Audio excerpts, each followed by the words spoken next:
Oh, that's not good. Alrighty, we are live for the Dallas Stars at the Colorado Avalanche, which will also bleed into game two of Edmonton Oilers at the LA Kings. While we wait for puck drop in Colorado, we are watching the wrap up of Montreal Canadiens versus the Washington Capitals. Montreal giving it a crazy shot again in the third period, down one. You got 8.5 to go. Logan Thompson just took a skate to the arm, and not sure what happened, but he is still in net, so that's a good sign at least. But that was the oh no. Logan Thompson making two phenomenal saves. One diving save at the goal line as he scoops one up right there, but wide open net, dives back to stop it. And so I'm going to start this by preaching. If you think it's a wide open net, roof it.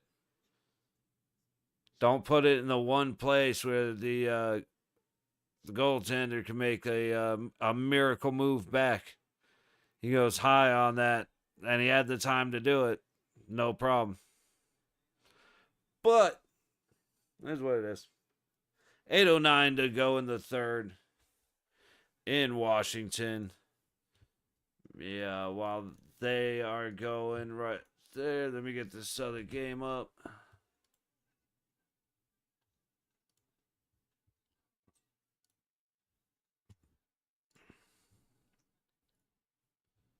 All right.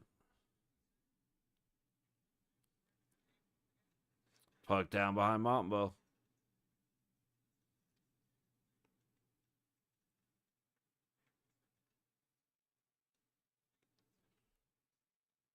Puck up through neutral. Dumped down. Everybody's kind of chilling. There we go. Speed and contact. Montreal just can't quite get the puck back out in front.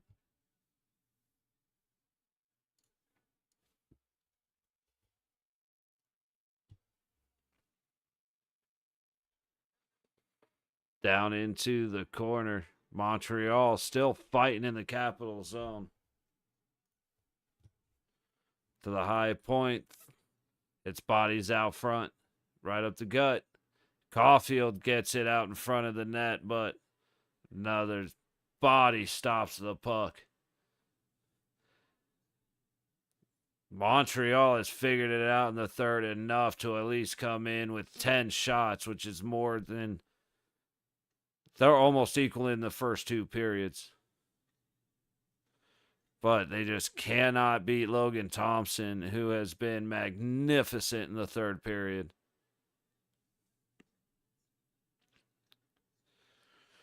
Caps get it out, but turnover in neutral, and then right at the blue line. Thrown off skates. You're not going anywhere with that.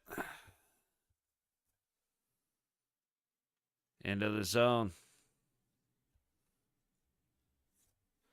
See, Matheson has been busy too here. One-on-one, Mangiapane ends up getting thrown at, get the shot on Montembeau, stops it, kicks it out.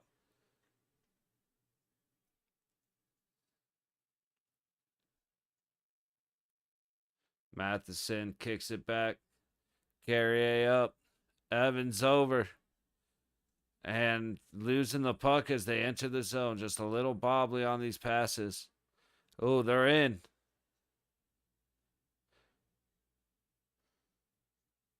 That's Newhook making moves.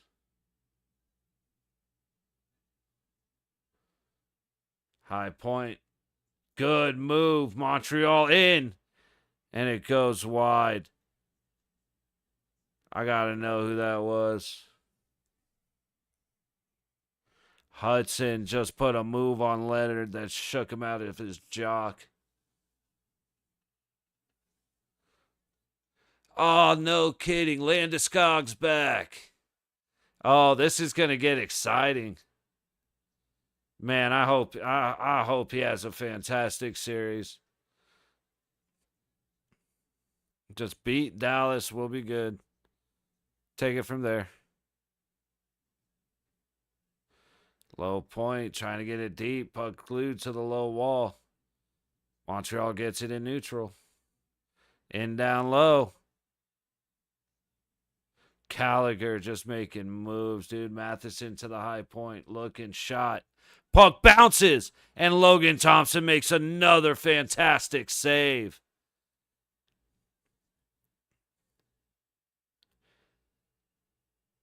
4:10 to go in the third as Montreal resets from their own zone trying to get it in.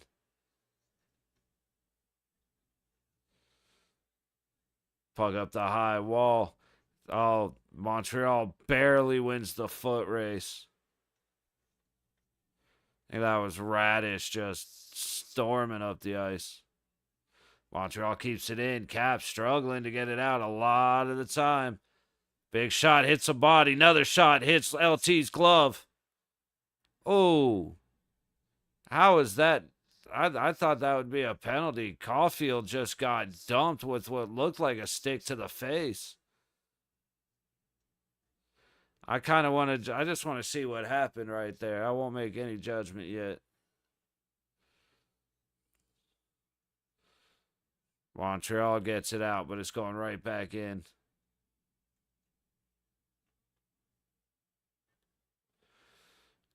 Canadians get it out, but it's going right back in. 3 minutes. Canadians need to get control of the puck, need to establish the zone, and they need to get Montembeault off the ice.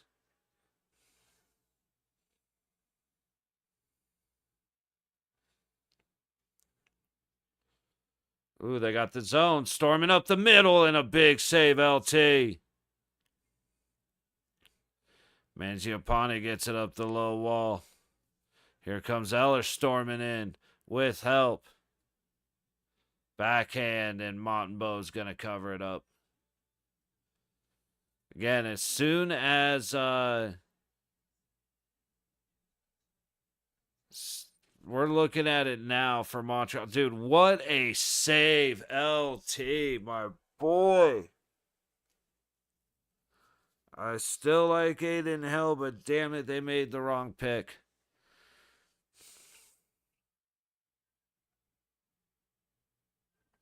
Got to keep an eye on that Colorado Avalanche game. Make sure I get a feed. That's relatively close.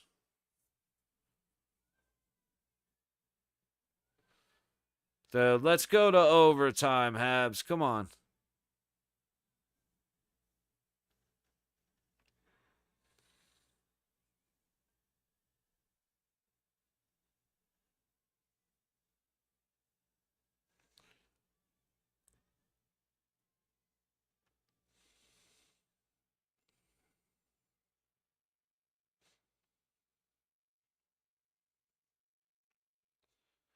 They're like this cheesesteak pizza. That actually does not look good.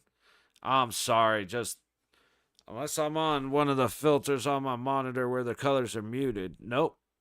That sure as shit ain't what it is. That just looks so bad.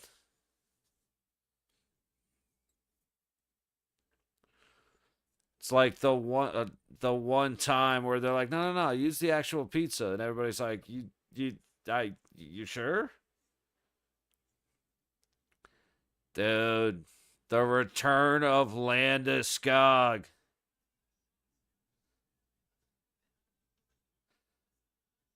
I want them to beat Dallas and then lose. Lose to Winnipeg.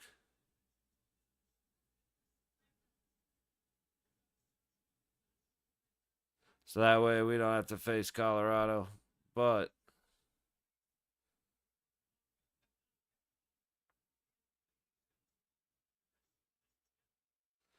yeah, he absolutely got hit in the face. So I just saw the word, are you watching? And he 100% has a complaint. You can see the marks on his face where he took the stick.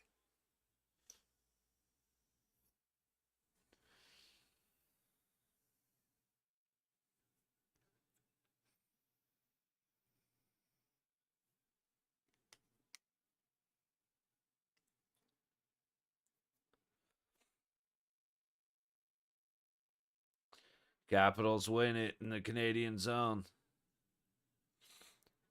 Controlling in the low corner.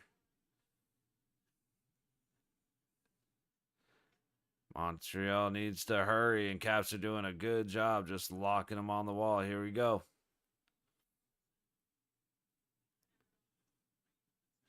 Oh, good stick. Disrupts that, but they get in anyway, and then he loses it again. Habs having a control problem. They're not able to get it deep, but they got Montembeault to the bench. Montreal with the extra man. Low point, down the low wall to the corner. Back up to the point. Top of the high dot. Back to the point. Low point. Top of the low circle. Hit sticks.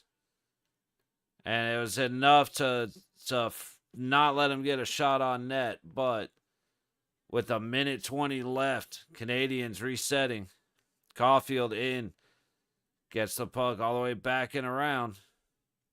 Behind the net, puck goes down. Stays in the zone. Down to the low corner, top of the low circle. Point.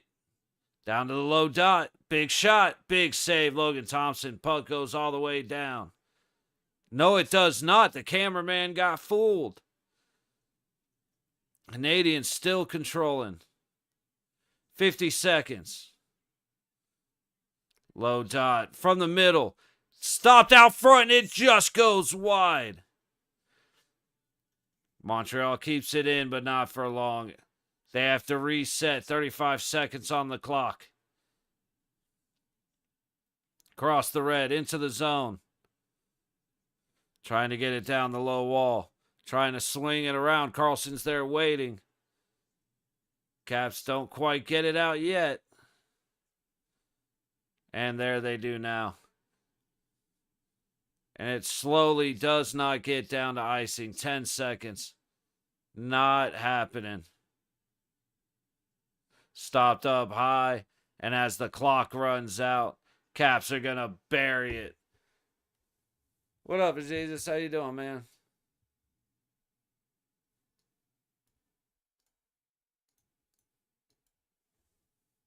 Doing good, buddy. How you doing? Washington takes the win 3-1. And they lead the series as they head to Montreal for Game 3.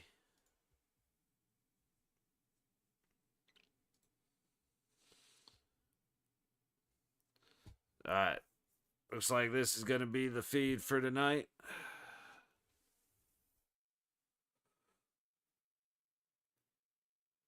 Right on, buddy. Good to hear.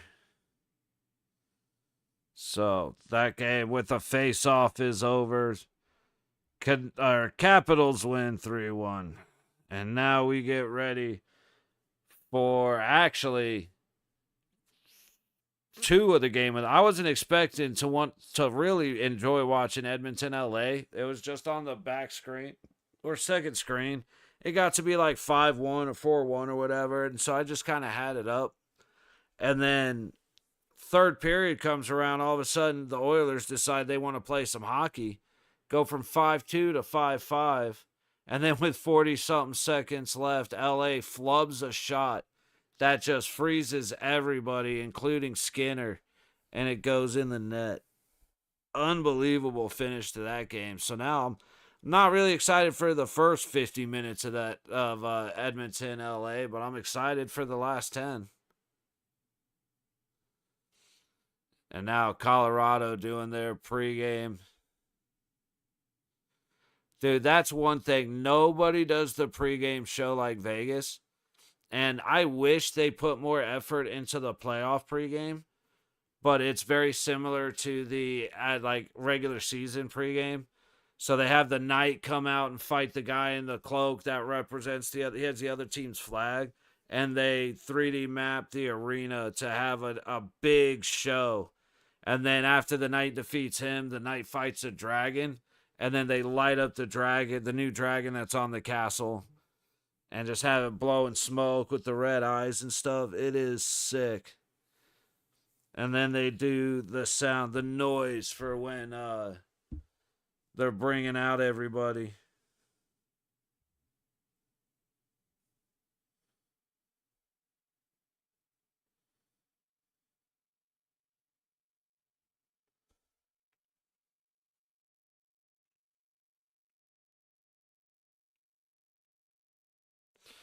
All right, so this is all pregame stuff. Let's see what's going on over here.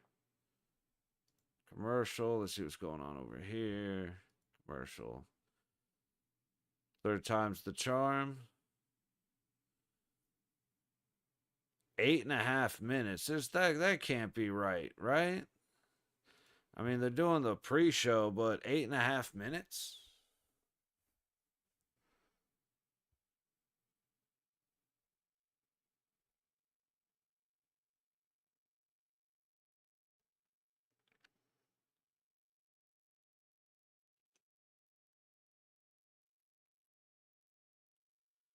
Waiting for a text to come through. Okay, yeah, we're doing a whole bunch of pregame stuff right now.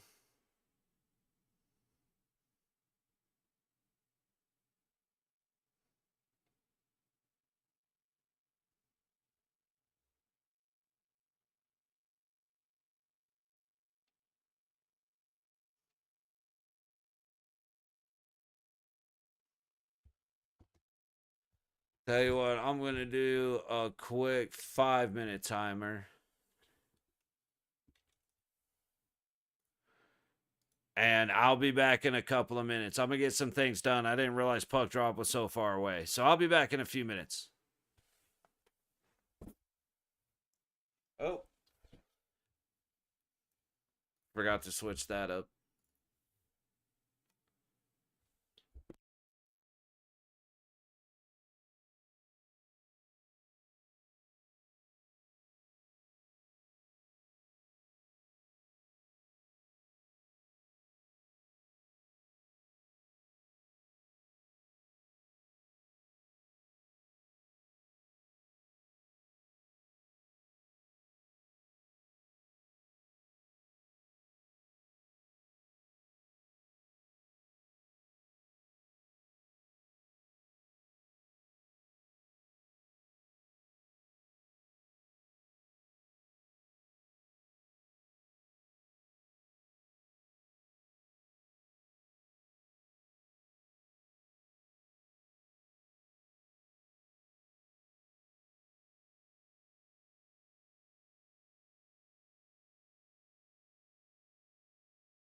All right, we're back.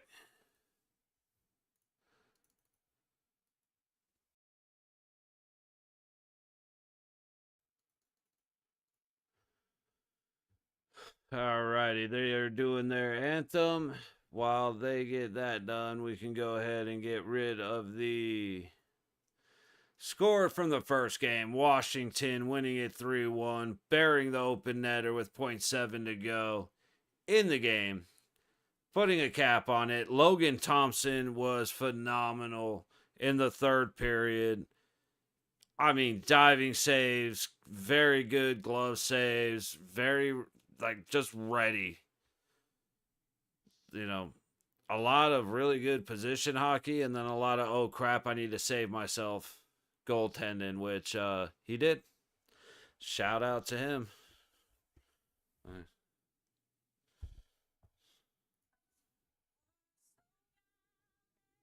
Wait for it.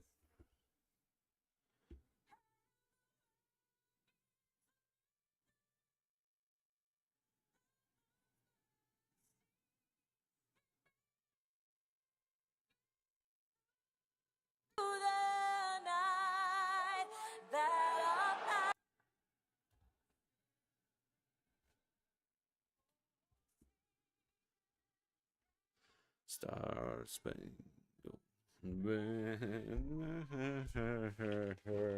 wave. Alrighty.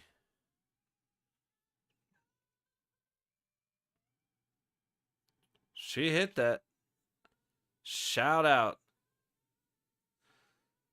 Dude, it's shout out to Colorado. You definitely got a winner for the anthem. I don't remember the anthems in Dallas, but I remember a couple years ago when one of the VP's fucking drunken wife was elected to sing it for some reason. Like, and I mean, it was brutal. Roseanne did a better job. First game with the Avs since June 26th of 2022. Almost 3 years since he has played professional hockey or NHL level hockey. Couple games in at the AHL level. And Landeskog, the Colorado captain, is back. The sea appears.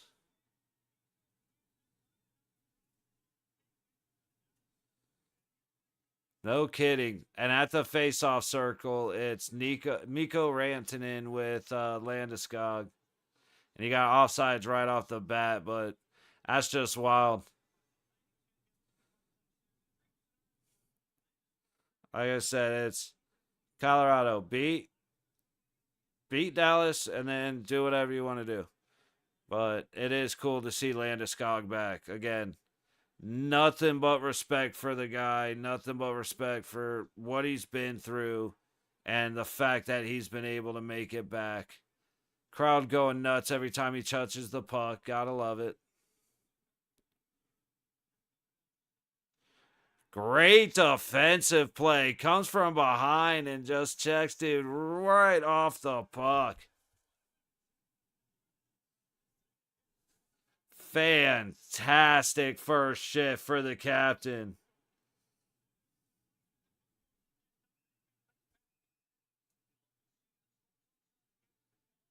He came up to back check Duchesne and just bowled over his ass.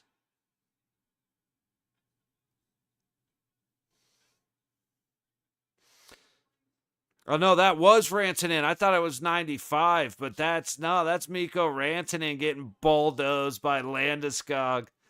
First hit back goes to the former teammate.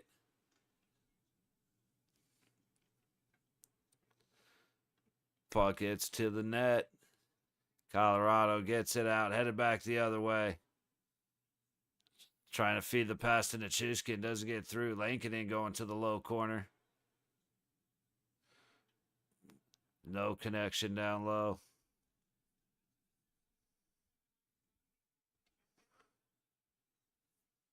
I don't know why I always forget Gerard's name, but it always.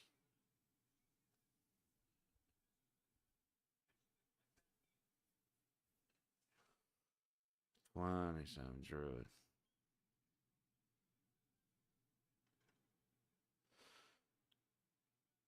Puck just gets across the blue line in the Colorado zone. Avalanche headed back the other way. Nature sends it deep. I think that's McKinnon battling on the boards down low.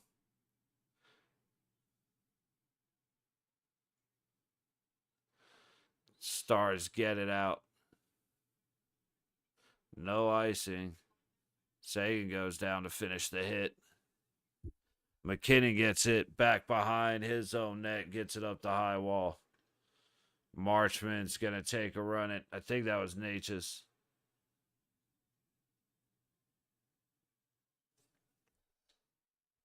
Damn it.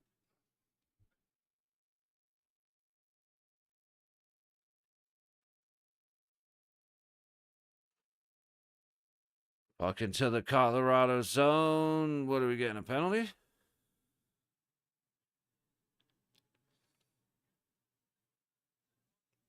Maybe also. I have no idea what happened.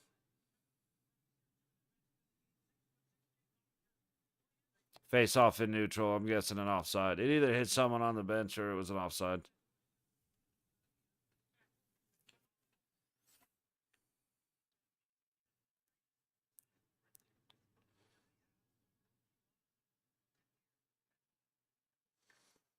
Puck down and around the net.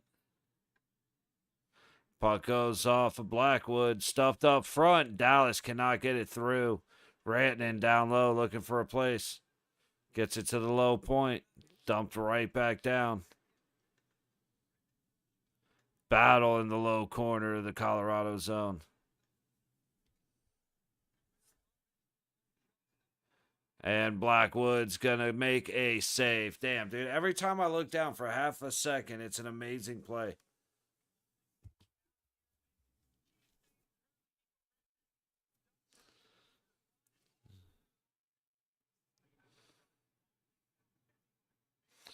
Yeah, Grayland took a check, so he was out of it. And Rantanen just couldn't connect on it.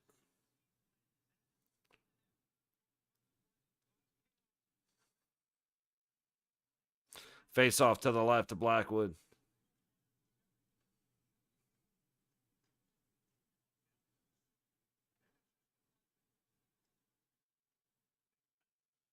Puck all the way down. Otter to play it. Gets it back up the high wall. Colorado had a chance but loses it. Lankinen goes to make a hit and gets dropped. Little battle down low on the blue line. Ben sends it back to his own zone. Dallas gets it in, and they're going to get it deep. Sending it across their crease. It's going all the way around and back out.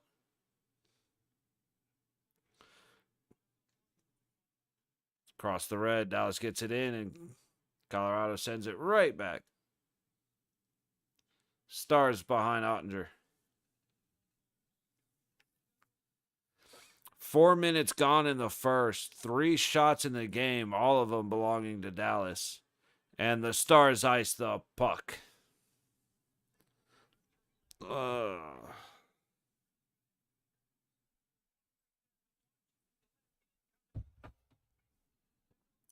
Dude, Ben is dirty, bro. I had respect for him all the way up until he tried to break Mark Stone's neck for no fucking reason in game 2 of 2023.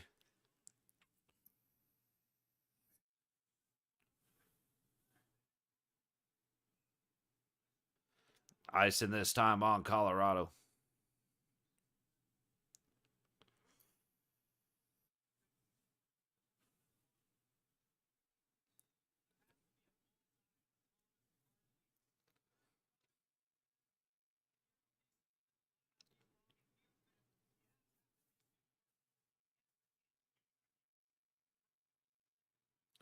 Dude's gashed open. What the hell happened?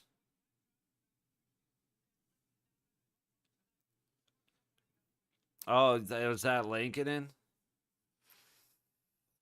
Duchesne kicks it out front. It doesn't connect. Dallas just kind of running the Colorado zone for a moment.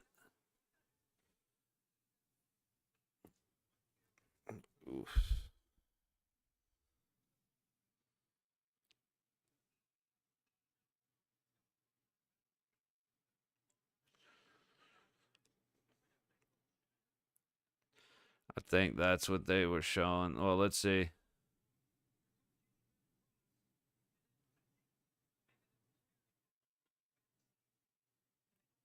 So he got hit in the face, and it's no worries because it's Dallas. And this is in Colorado. Avs can't get it clear, man.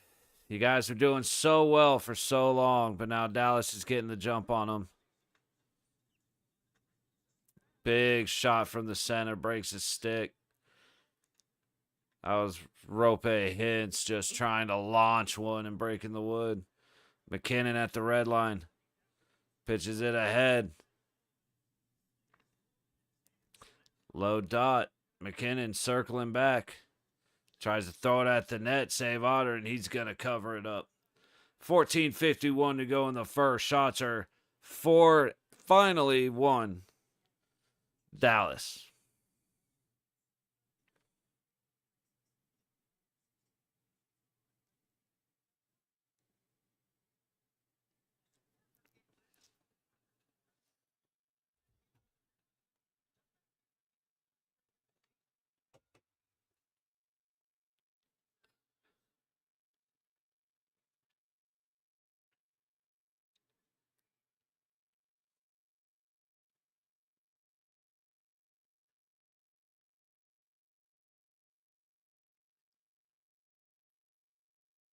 Dallas heading back the other way. All the way down low. Landeskog up the ice. Dude, it's funny. I can't really see the numbers, but I can hear the crowd go nuts every time Landeskog touches the puck, so that's how I know it's him.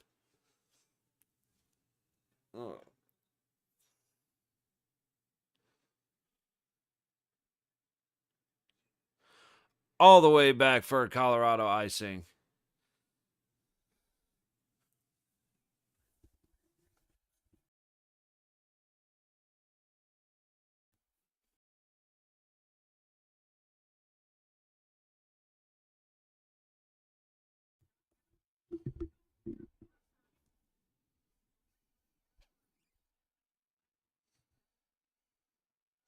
Face off to the right of Blackwood.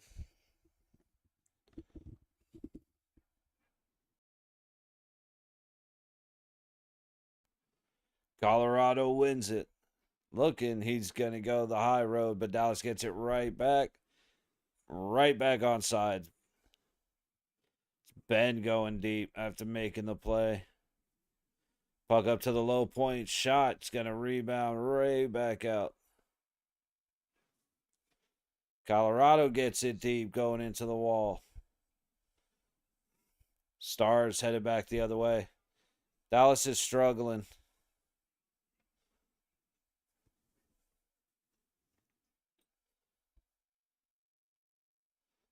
Ooh, Johnston just took a hard cross check to the back, and he's going.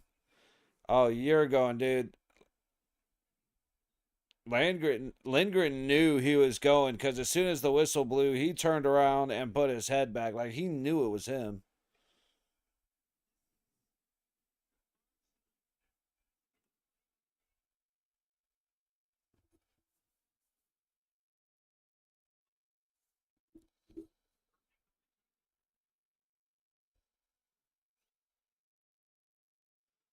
That was soft. Dallas, the biggest attribute that Dallas has is they know when, like, as soon as they get touched, they go down. And Marchment's been the perfect example of that. But it's just if you think a stick's gonna hit your skate, go down. If you feel a stick, go down. If somebody's close enough to you that you can feel their breath, go down.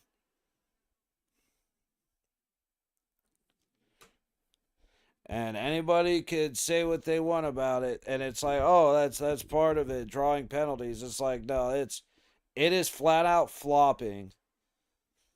And the Boer did it in San Jose. He tried to do it to the Golden Knights, but all he was able to do was make them less aggressive, but he couldn't make them flop. And now he's in Dallas doing it.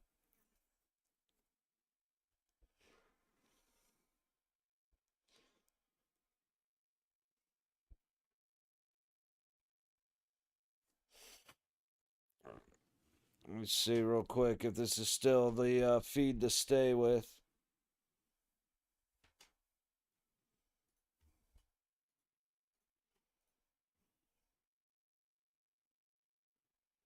Yeah, that one's behind.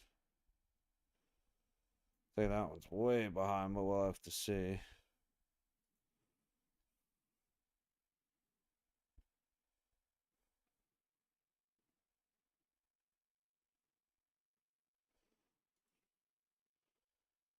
That was oh dude, and they got the big ass banner that says welcome back Cap.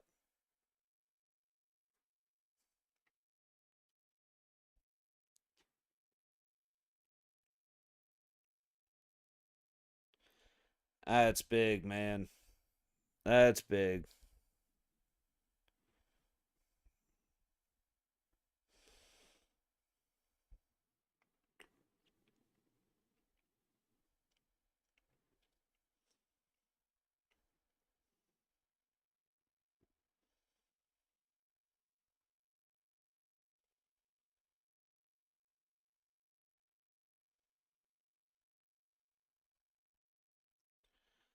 Two-minutes on the power play. Dallas controls it in the Colorado zone. Ooh, and we got a tripping on Dallas. The Chushkin goes down. And Rantanen goes to the box. You're not making that crowd any happier than that.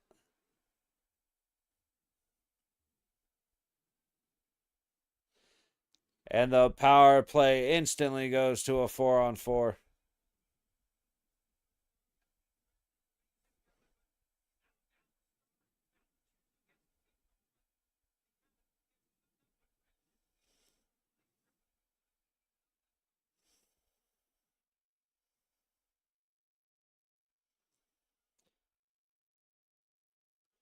My thing is, and I know it's a different game, but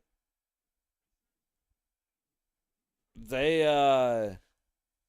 like Colorado Montreal, they weren't calling that. And the inconsistency is the biggest issue.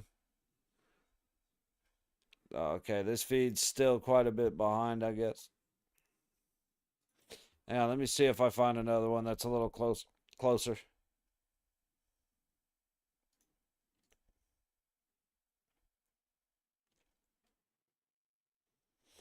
That one's way behind.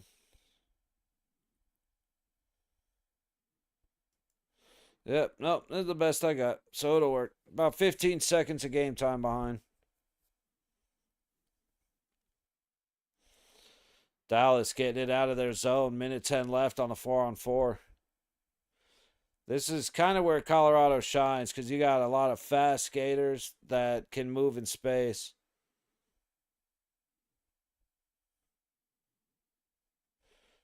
Shishkin made a good play to get the puck out. Nelson. Colorado's just in their own zone trying to get out. Up to Gerard. Nelson just went down.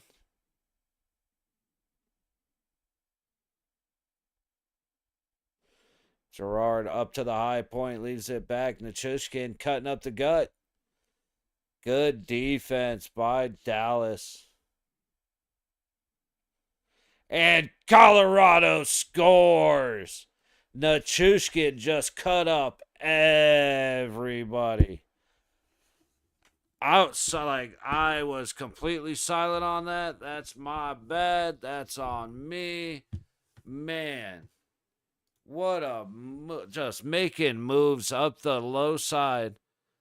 Gets stopped, loops back around, cuts right back up the gut. Little bit of a pick play, to be honest, but it's a position play. As the Chushkin's dancing around, Nelson comes over, and honestly, that was a little bit interferency. I'm gonna say it. That was a little interferency. Scoring for the Colorado Avalanche, Valeri Nichushkin, with an assist from Gerard and Malinsky.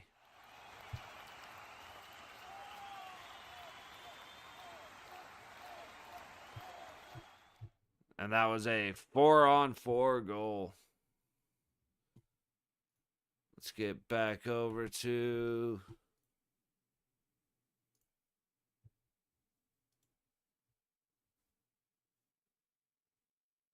and we have a puck drop in LA. Sweet. So we got both games up. Let me see if one of these happen to be less delayed. Nope. 1945. That one's not too bad.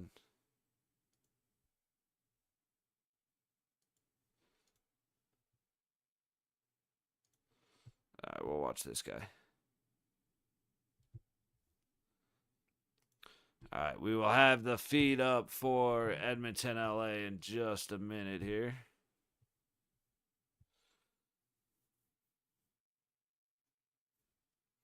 Dude, Evander Kane's back. Somebody's going to get hurt with the cheap shot.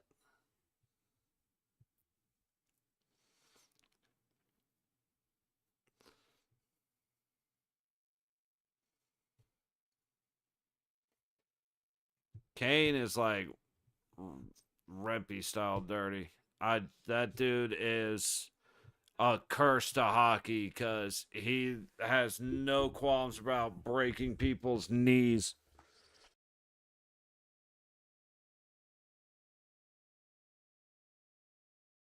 Top of the do not like list.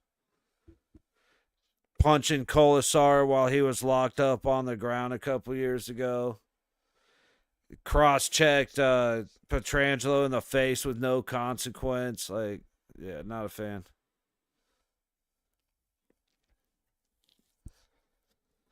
Got 11 minutes to go in the first in Colorado. Dallas getting into the Av zone. Shot on net and glove save Blackwood. Up to LA. Oh, we got a little brawl going on. Hang on. Rope, Hintz, and Gerard getting into it.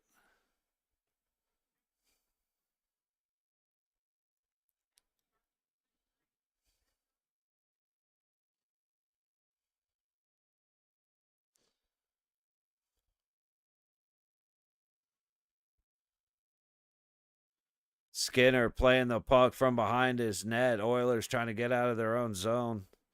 Let's see what happened here. Oh, Hintz and Gerard were just locked up on each other, so they started cross-checking each other, and then Gerard slashed them. Standard procedure as far as I'm aware. LA getting into Oilers zone just to turn it over. Colorado gets it deep. Nelson chasing it down as Ottinger plays it from behind his net.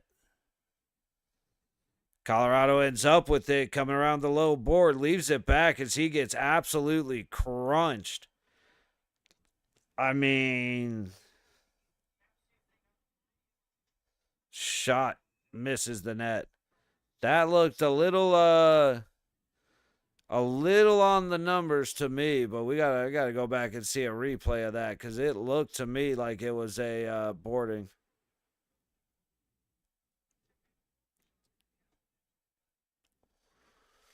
LA gets into the Edmonton zone, gets it deep into the low corner. Not able to do anything with it, though, as the puck goes the other way. However, it is an Oilers icing.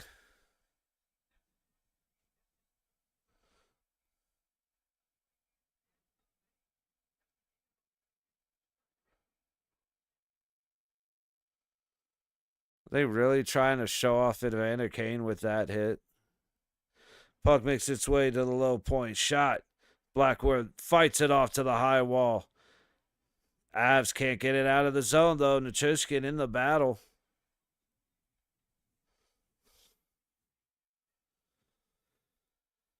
Murder and Shrine. Nice.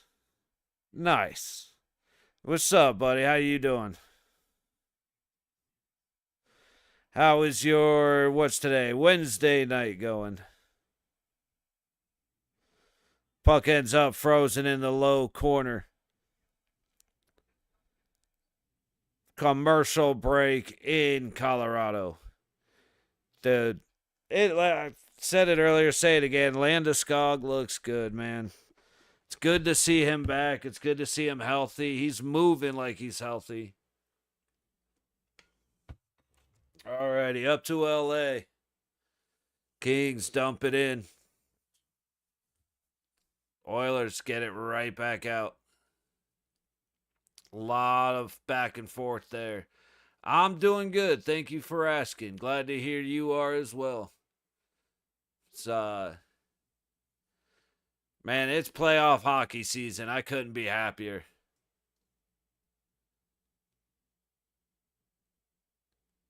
LA working their way up. They're going to dump and change.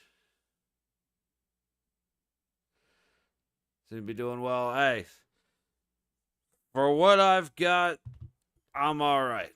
I can put it that way. Is that waiting until counting down all until the playoff hockey starts up, and now that it's here, I've got some stuff to take up time later in the day, and so it's been helping out. And since it's been pretty good hockey, that I mean, except for the shameful display by Shea Theodore last night during the Knights game, that was bad. But other than that, it's been great hockey. Montreal went up 1-0 against the Capitals earlier. Caps came back to go up 2-1, 2 goals in like a minute. And that was all the scoring that happened till 7/10 of a second to go in the game. And Washington iced it with the empty netter. That was great hockey. Colorado and Dallas is always good hockey. I mean, it's always good entertainment, whether it's good hockey or not. That's still kind of a guess. But like I said, seeing Landeskog back, like, got a lot of respect for him. Got a lot of respect for his game. He's been out for almost 3 years, and he's back in the playoffs, so that's cool. And now if LA could beat the ever-loving shit out of Edmonton, and I mean physically and on the scoreboard, then we can top it off with a good night. I don't want LA scoring with 44 seconds to go in the game again after blowing a 5-2 lead.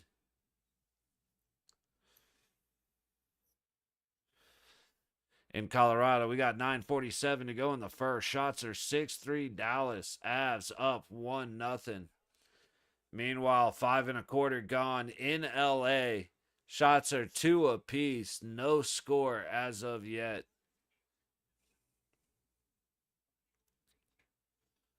All right, we'll stick in Colorado. Puck up the ice to Nelson. Breaks in the zone. He shoots. Otter fights it off. Puck down on the low boards in the Dallas zone. Battling on the wall.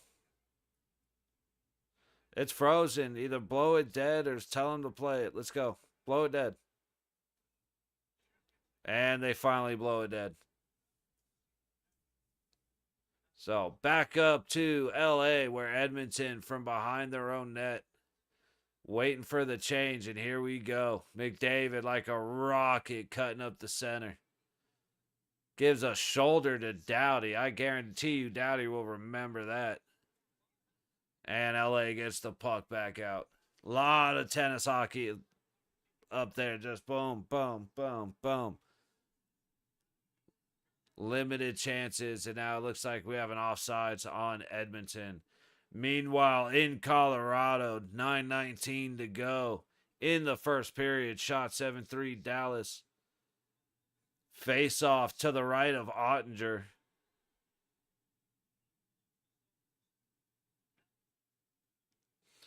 Dallas wins it. They're going to take the high boards out. Dump it from the red line and chase. Girard takes a hit as he tries to move it up. Puck going back up to the high wall. Colorado through the center into the Dallas zone. See if they can establish something here. They get set up. Shot from the top point. Does not connect. Dallas is going to be able to get it out on the low wall.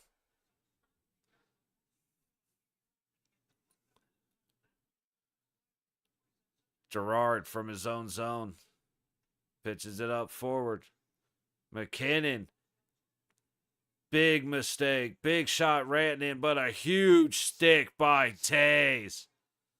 Man, McKinnon locked him up in neutral. Lost the puck to 2 stars as they came across the zone. Taves comes out of nowhere and gets a stick on Rantanen as he's going to take the shot.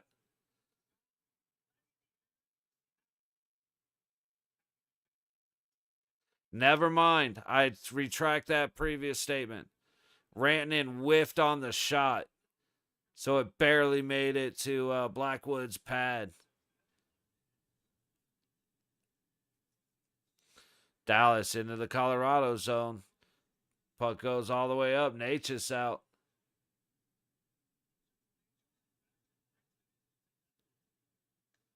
Puck going back the other way. Dallas gets a big shot saved by Blackwood. All the way out.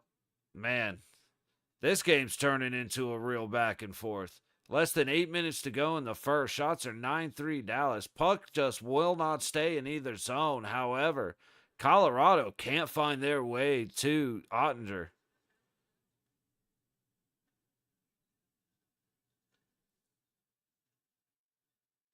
Big hit up at the Colorado bench.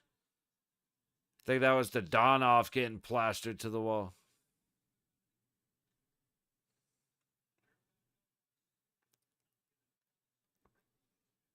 Dallas back into the Av zone. Again, a lot of back and forth. Not the most excitement. A lot of the shots from Dallas aren't hitting Blackwood with a lot of ferocity.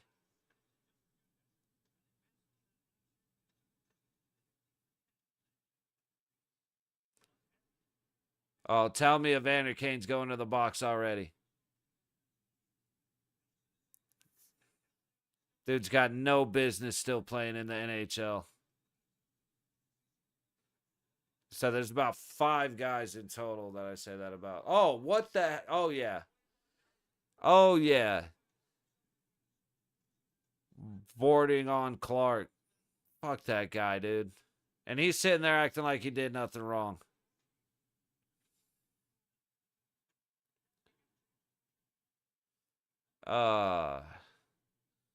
Stars getting forced back into their zone by the Avs. Good pressure by Nichushkin. Lakenin coming to help out. Nichushkin gets it up the back wall. McKinnon gets it to the high point. Looking. Big shot, and it goes just wide of the net.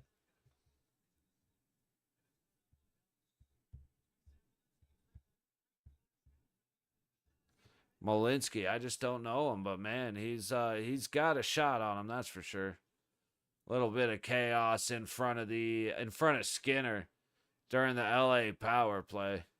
Keep an eye on that, as the power play is bound to produce some kind of excitement. Dallas Rantanen from up close, and he is stuffed by Blackwood. Puck comes down to the low wall of the Colorado zone. Oh, it pops out in front of the net. That was a hell of a play to get it over to the corner so Dallas could keep it in. Nature's struggling for his life down there trying to get the puck away from Rantanen. And the puck comes up the low wall. Dumps it in from the red line, and that line goes for a change.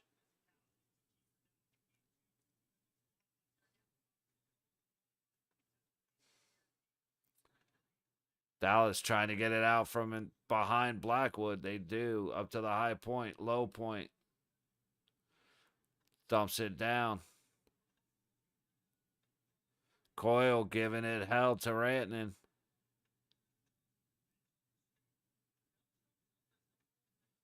Stuck on that low wall, still battling. Play it. We got 4.5 to go in the first period. Shots are 10-5. Dallas finally. Colorado gets it out. And you got contact down low. I'm curious about that one because both of them went down. Dude, Colorado, McCarr just couldn't. Big shot. They just can't hit the net. Colorado is so set up for success. Otter's not even playing them very well, but they just cannot find the spots. Don't get me wrong, Otter's playing pretty good hockey, but he's not playing Colorado very well. He's kind of there, like puck in position type. Or like position hockey, not necessarily reading the puck and making actions. I guess that's the best way to kind of describe what I'm trying to say there. I think we got another penalty, but I'm not sure in the Edmonton LA game. Can't tell. Wait, what just happened? Why is it a stoppage?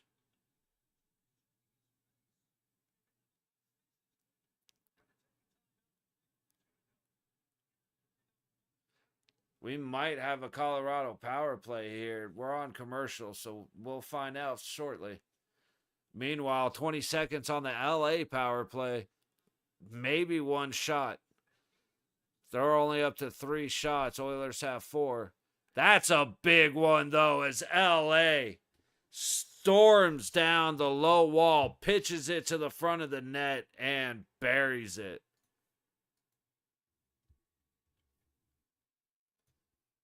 Oh, whoops.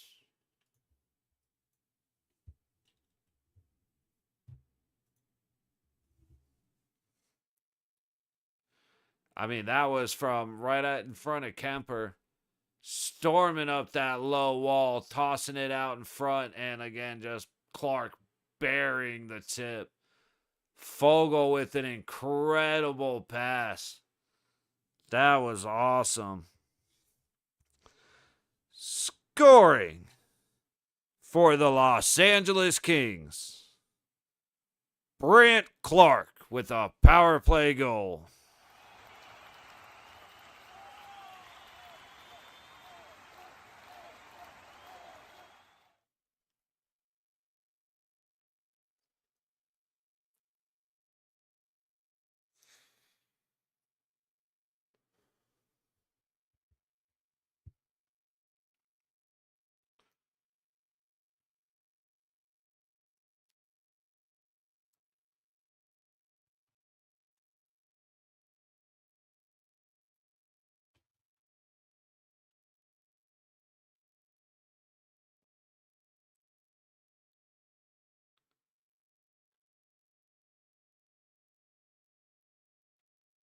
Sorry, LA.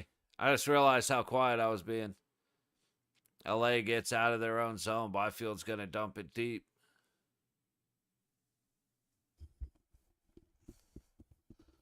Oh, and we got a penalty. High stick on LA.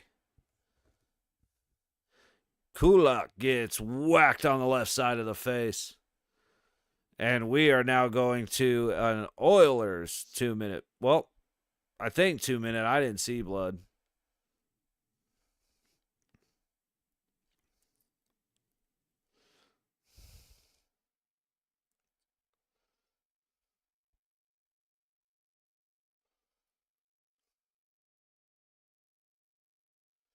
Dude, just what a perfect pat. Like, old boy for the Oilers would have had his skate flat instead of being up on his toe. He'd have stopped it.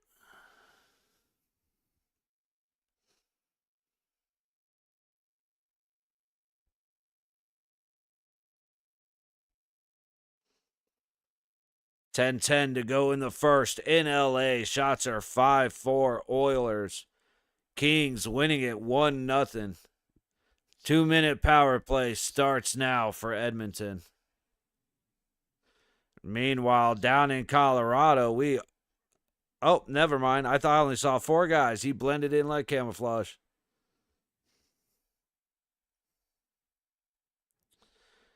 Nelson just making moves. Swings it down around, but everybody already bailed out.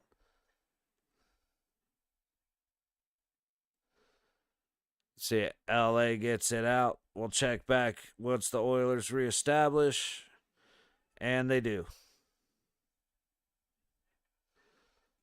Puck up at the high point. Going down the high wall. Leaves it back to the high point. Cross to the front. Big save, Kemper. And then a battle in the front of the net keeps a pretty easy rebound from having a chance. Swinging around the net. Colorado looking. Makar fans on the shot. But he nails that hit. Didn't quite knock him off his skates, but it was good enough contact for me. Oilers. Countdown to a minute left on the power play. They're getting their opportunities, but they are not beating the sticks of the LA defensemen. And now we have a trip. I want to say on Dallas. It is. Colorado going to the power play.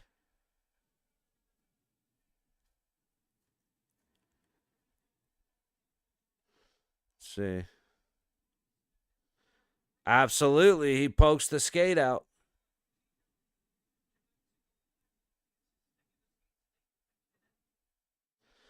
That's absolutely a penalty. LA putting a shot on Skinner with 20 seconds left in the Edmonton power play. And we just got a lot more exciting here in Colorado.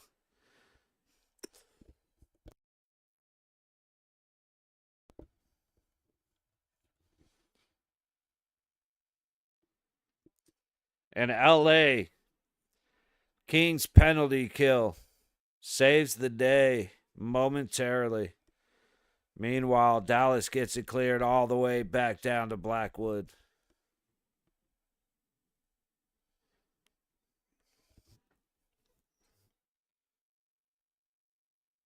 Where's this game? Puck goes all the way back. Trying to remember a number. Give me a second.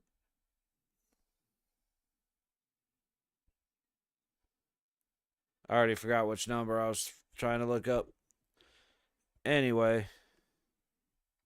Oh, that too.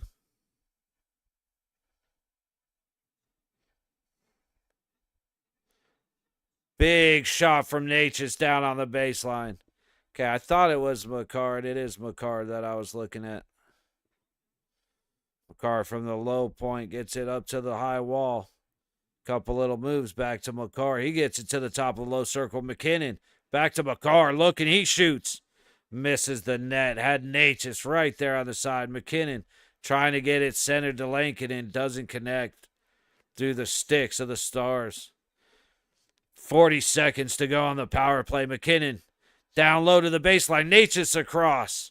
Good defensive stick breaks that up. Steal for the Stars coming through big to keep the Avalanche from gaining a 2-goal lead. 20 seconds on the power play. Tays from the point drops it down. Past Natchez. Back up to Tays. Down to McKinnon. He kicks it to the center to Nelson. Bouncing puck. Nelson whiffs on it. 2-on-1 in LA, and the Oilers cannot connect. Back to Colorado as we go to even strength. Nichushkin gets deep, cutting around the net, kicks it out front. Bodies. Too many bodies. Can't connect.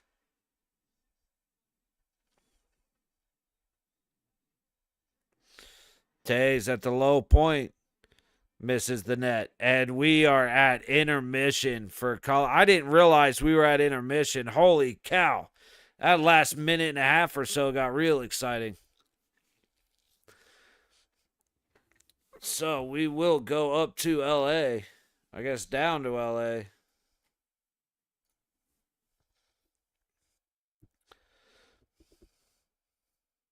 Oilers were controlling in the Kings zone. Kings get it out.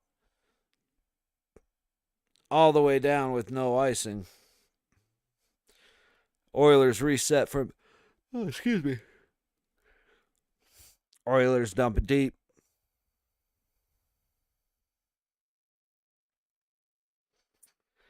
Kings get it out, but Oilers right back in. Big shots. Kemper kicks it to the corner.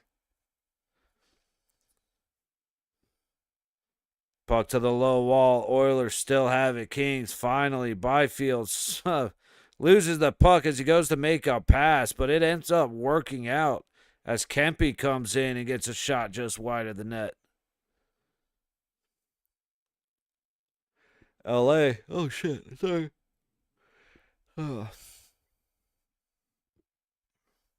Edmonton finally wins the battle. They're going to reset as they change from behind their own net. 5 minutes to go in the first period. Oilers get it in. Can't get it deep. LA, big shot, big block. Kings from the red line dump it in all the way around. Good move, but Oilers end up losing the puck. Or sorry, Kings lose the puck. Oilers, again, resetting in their own zone, waiting for the change. Timmy got under both games. Hey, good luck, buddy. It could definitely happen.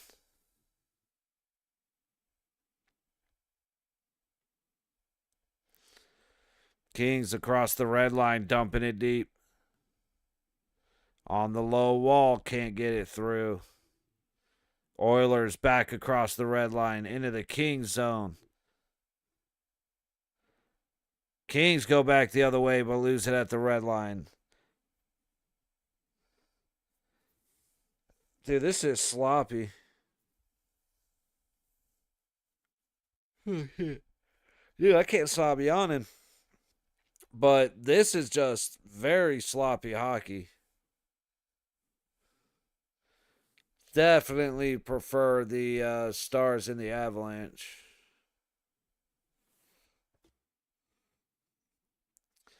Oh, dude, last night I made a big ass banana pudding.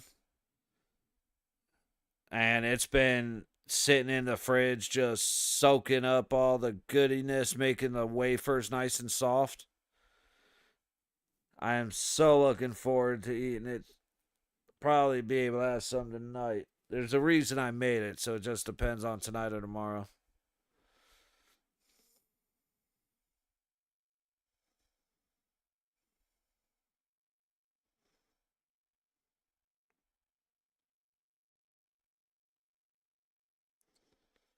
Kings into the Oilers zone. 2:40 to go in the game.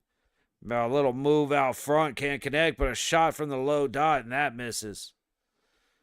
Kings not able to keep it in as Doughty resets. Skinner to play it. And puck behind Skinner. It's familiar scene lately. Oilers across the red into the LA zone. Up on the high wall, McDavid dancing. Kicks it down low. He's going to cycle back up high, try and go all the way across. Puck behind the net, trying to come out. Still trying to get out front. Dude, just... Okay.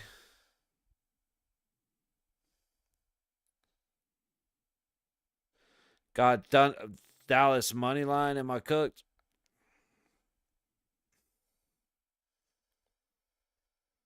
No. No, there's still 40 minutes, dude. That's kind of the big thing with the hockey games. I mean, if you look at what happened in game 1 with Montreal and Washington. Montreal comes back 2 goals in the third period, going to overtime. Edmonton came back against LA 5-2 to tie it up right before LA won at the end. Like, there's a lot of hockey to be played, man. So you ain't cooked. Like, honestly, the first game in Colorado, I would have taken Colorado every single time. But I've also been, I'm also wrong a lot. So Like, I thought Washington would come out and just hammer the shit out of Montreal, but that didn't happen.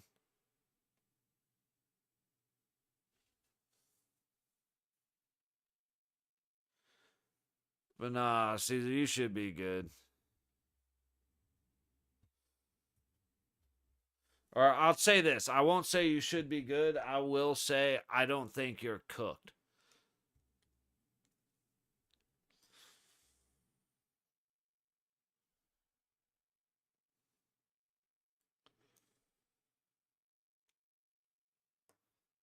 Give me a sec here. I need to grab some water.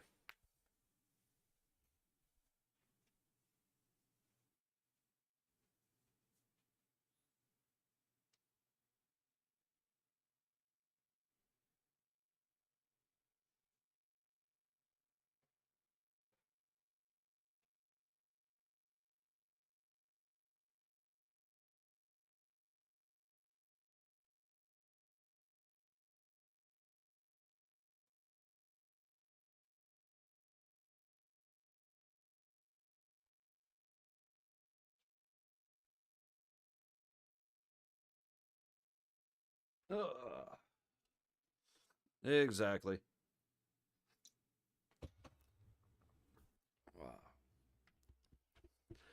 I mean, with Landeskog being back in the lineup, got a lot going on in favor of Colorado.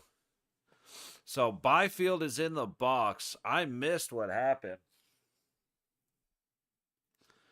But we're going to end this off, at least for the moment, with another Oilers power play. Up top, big shot. Glove save, Kemper.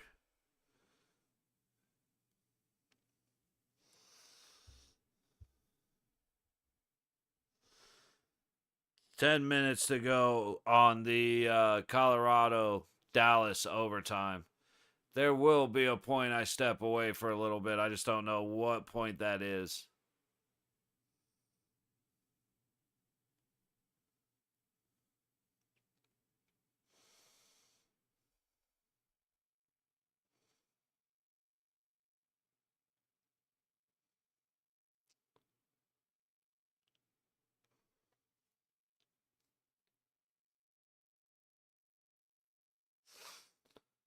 Oilers storm through the zone, but a man down at the blue line causes some issues there. Minute 15 on the power play, minute 2 to go in the first.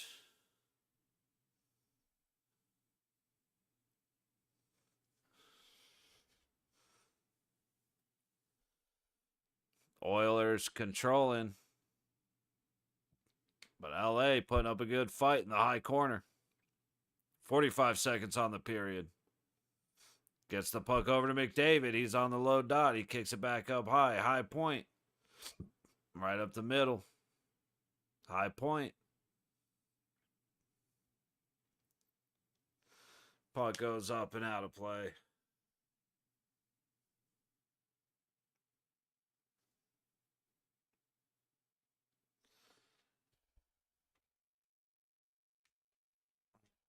Is the case dead? What's going on right now? Hang on. Oh.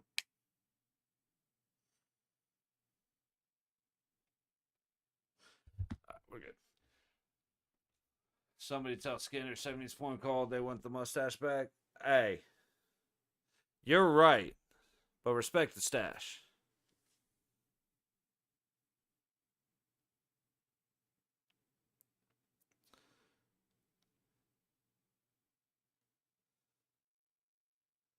Oilers trying to break in with 15 seconds left on the period. They will start with just about 11 seconds to go on the power play, but the Kings send it all the way back. 3, 2, 1. We are out of intermission. So LA scoring late in the first power play after Evander Kane, who makes his, I don't even have a joke to say about his return. He's a waste of oxygen. But he ends up cross-checking Clark, just boarding the hell out of him. Gives LA the power play, and with about 22 seconds left, they score. Meanwhile, Colorado, Dallas, great first period. Now, if you just bringing up the games from yesterday, if you want to watch ultimate, like, if you want to watch some real hockey, watch the, I think, yeah, it was yesterday, right? I don't know. But game 2, the first period between St. Louis and Winnipeg was one of the best periods of hockey I've seen in a long time. The physicality happening between those two is unreal. Now here in LA and Dallas, and in Edmonton, LA, and Colorado and Dallas, it's not the same. There's some cheap shots happening left and right. Ben punched a dude on the ice in the face. I have ACS. I was pissed. Yeah, I'd be pissed too, bro. Vegas decided that they didn't need to show up till about 10 minutes through the second period. So, and Shea Theodore decided that he doesn't need to be worth the $7 million the Knights are giving him. Useless piece of trash, dude. Shea Theodore is such a bum. He's been a bum for years, but for some reason everybody just has their tongue up his ass, and I can't stand it. Oh, it's irritating, man. It's irritating. But hey, guys, we got about 5 minutes before we're back for the second period of LA and Dallas. And I'm going to take that time to kind of walk around, stretch out, just get the blood flowing, maybe take a little rip of something. But I will be back momentarily.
All right. Made it back just in time.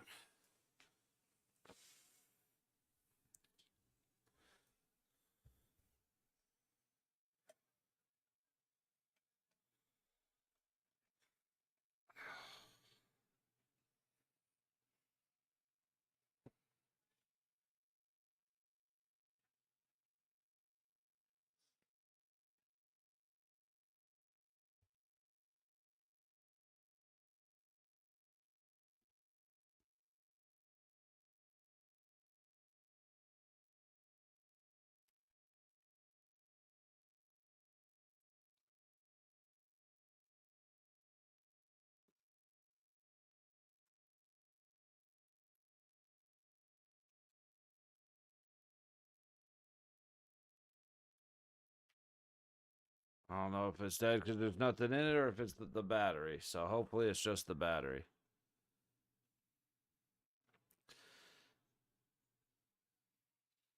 8 block shots for Colorado, 2 for Dallas. And Colorado only has 5 shots to Dallas's 14. So very, very lopsided first period.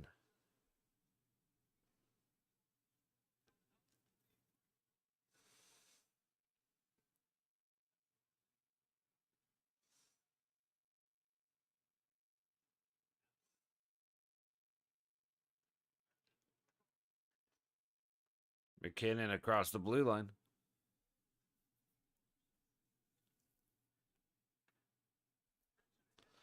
Puck all the way down, and Dallas ices it.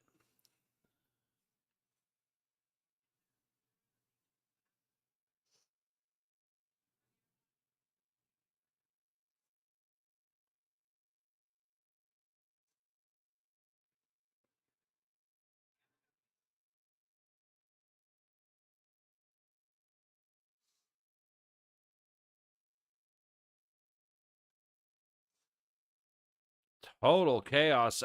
Colorado comes away with the puck. Odger still not letting it in. That was nuts. I couldn't even tell what the hell was happening right there. Odger laid down on his back. Comes around. It comes over to the side. Otter reaches out. I don't know if he stopped it or somebody else does. It ends up under Otter. They take forever to blow the whistle. Oh, because it's free. I mean, Nelson did nothing wrong.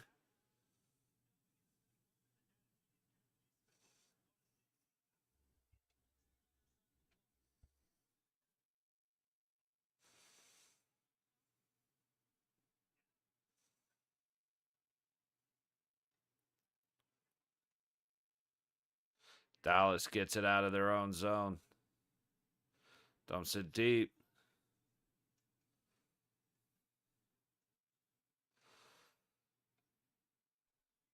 They get it back up to the high corner. Dallas still controlling at the moment. All the way up. Good pressure by Colorado.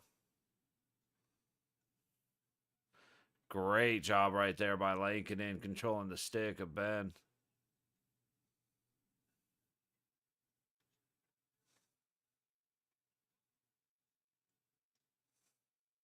Puck all the way up the low boards. Puck right out front. Dallas still controlling. Colorado can't get anything done. Finally, Nichushkin gets it. And they get it out. Lankinen sends it right back across. That should have been icing. Okay. I'll say it absolutely should have been icing, and it was.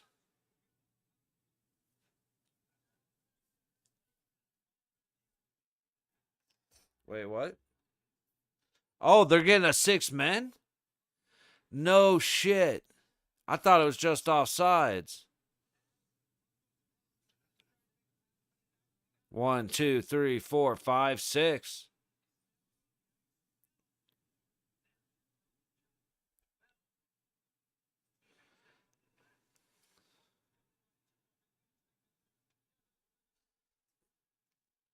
Oh, and he is yelling at his players. Oh my God, DeBoer actually wants to act like a coach for a second. But Marchman in the box. Actually, kind of surprised they sacrificed Marchman, but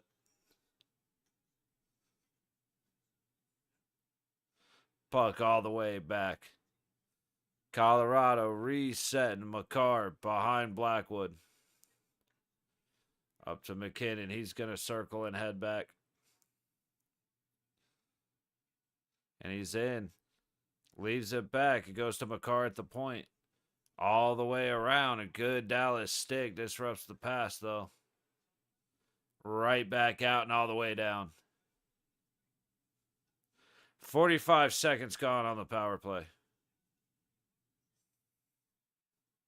Natchez in. Nichushkin all the way around. Too much.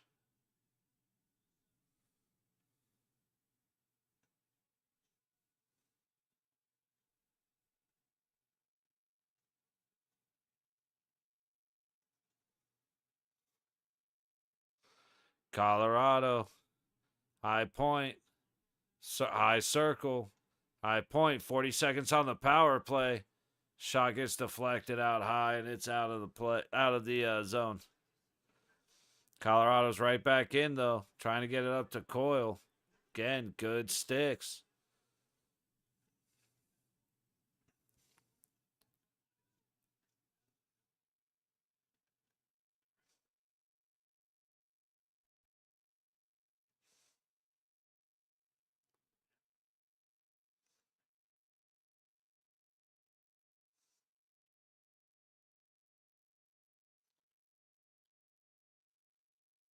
Tays behind his own net. Dallas killed it off. Shots are 14-7 Dallas. 4 minutes gone in the second period.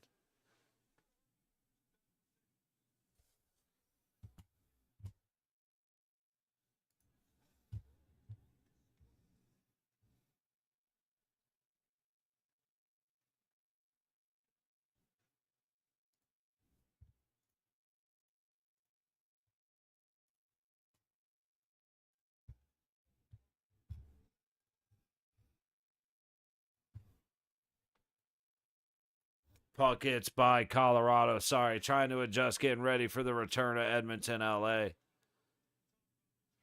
Colorado gets it deep.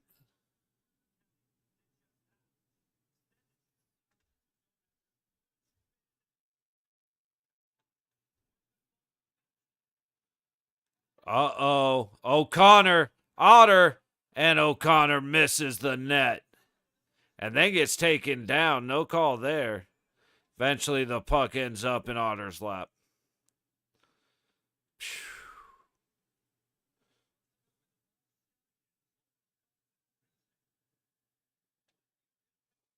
Just a great pass with O'Connor behind Duchesne.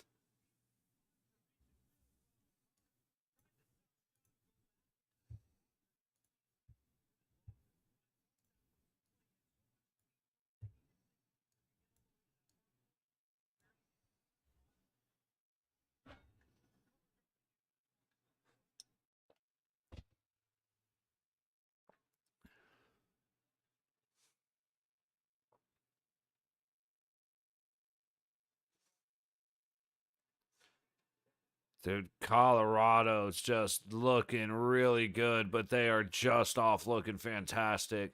Should have taken the shot.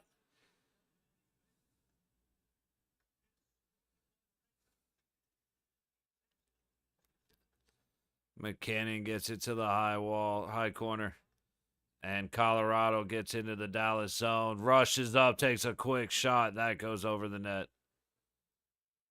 Ben headed back the other way. Stars deep in the Colorado zone. Low boards. Colorado right back out.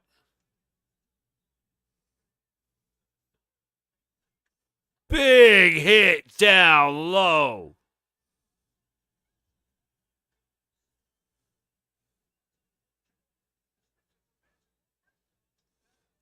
Oh, that just buckled somebody up front. I think it hit It hit him right in the groin, so he's got a big old bruised lip.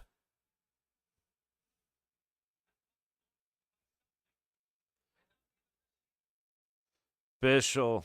But who was that hit him? Was it Manson? I can't remember already. Yeah, I'm pretty sure he just got. Like I said, I'm pretty sure he just took a shot to the groin and caught a bruised lip. Edmonton, LA, coming back. Dude, thank goodness he got ice on him right away. Oof.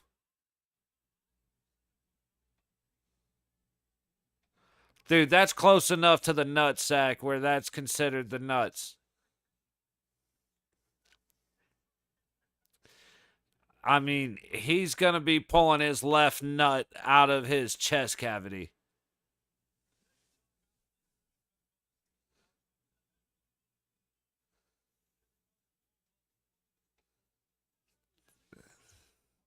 So as Kiwi Ranta gets down and absolutely destroyed Bischel. And a couple of seconds later, Bischel gets a puck to the nuts. That's fucking brutal, dude. That's what you call a rough shift.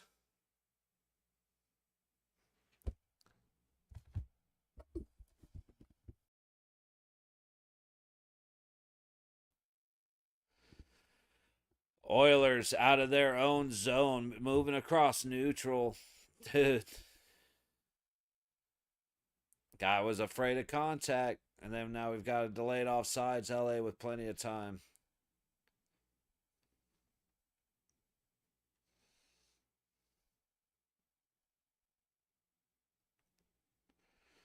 Kane with it, gets out. Oilers are going to enter. Turned around right away.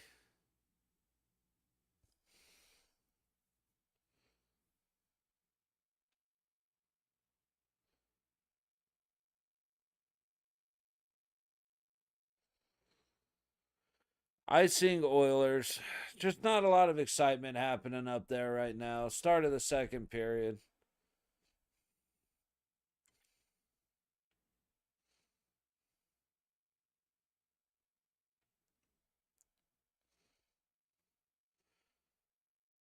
Oh, look at that. McDavid throwing 4 cross checks on a guy that's down on the ice. Was there a call? No. Do you think they ever considered it? No.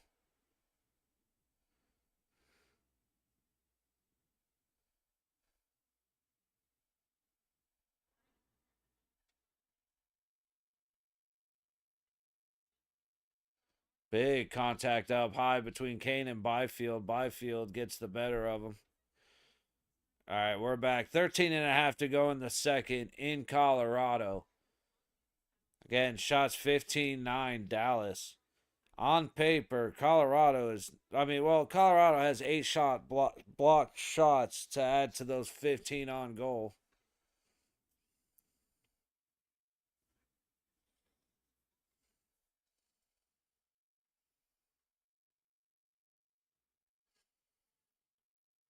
Puck down low. Blackwood grabs it.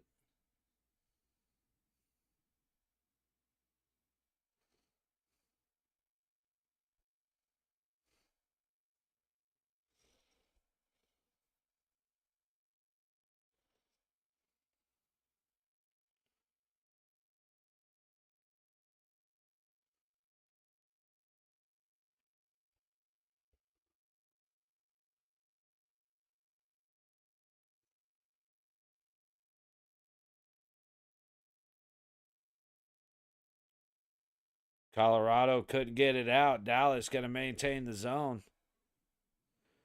Down on the low wall. Puck gets cycled down even lower. Brought all the way up, and Colorado's going to get there first.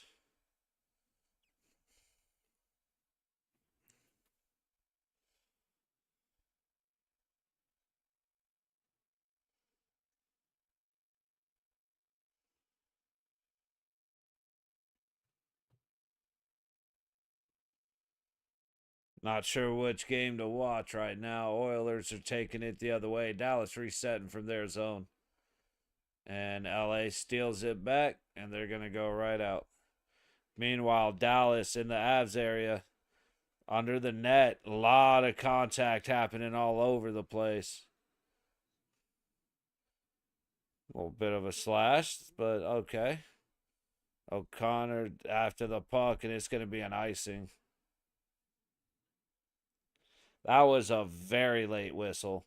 Like, they made contact on the boards when that was called an icing. Oh, yeah, we're at 6 tomorrow. We actually get a little bit of a break from the super late games. So tomorrow, Golden Knights at Minnesota at 6 p.m. Got the Panthers and the Lightning at 3:30, Maple Leafs Senators at 4, and the Jets and the Blues at 6:30.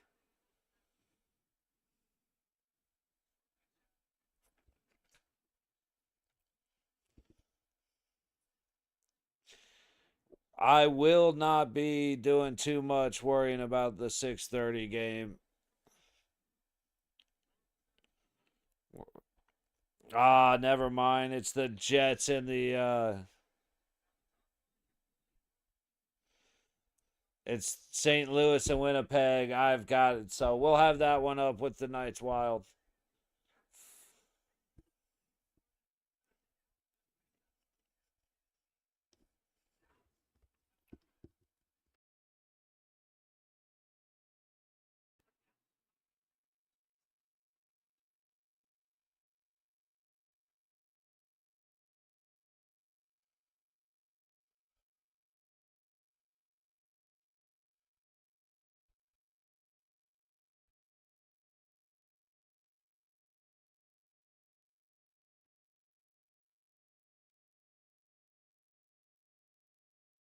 Sorry, I know I'm being an absolute bump on a log right now, not really talking about anything, but it's just there's so much going on both screens. Byfield just scored for LA, putting them up 2-0.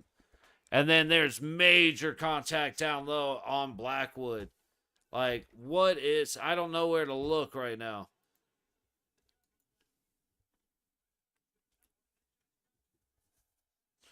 Big save, Otter.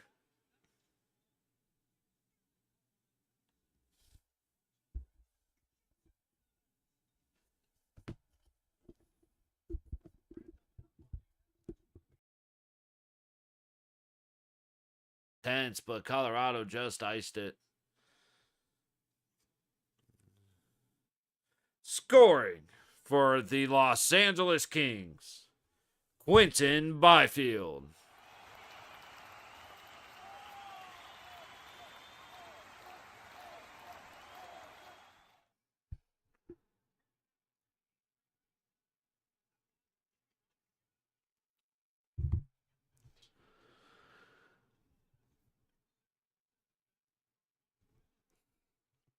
Colorado gets it out, but right onto a star stick. And we've got, I believe, an icing. Meanwhile, up top, let's see if this thing's dead or if it's just battery dead.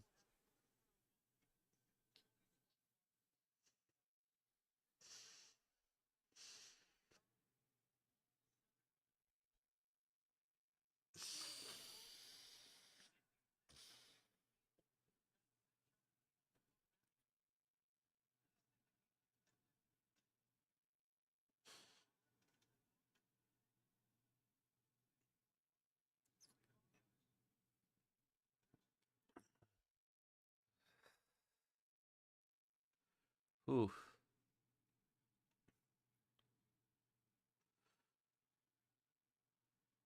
10 minutes to go in the second period of Colorado and Dallas.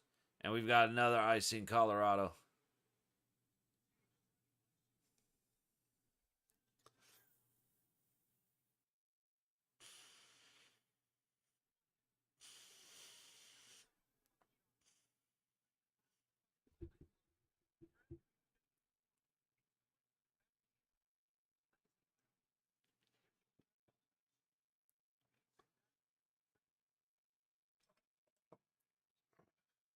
Oh, whoops. Hang on.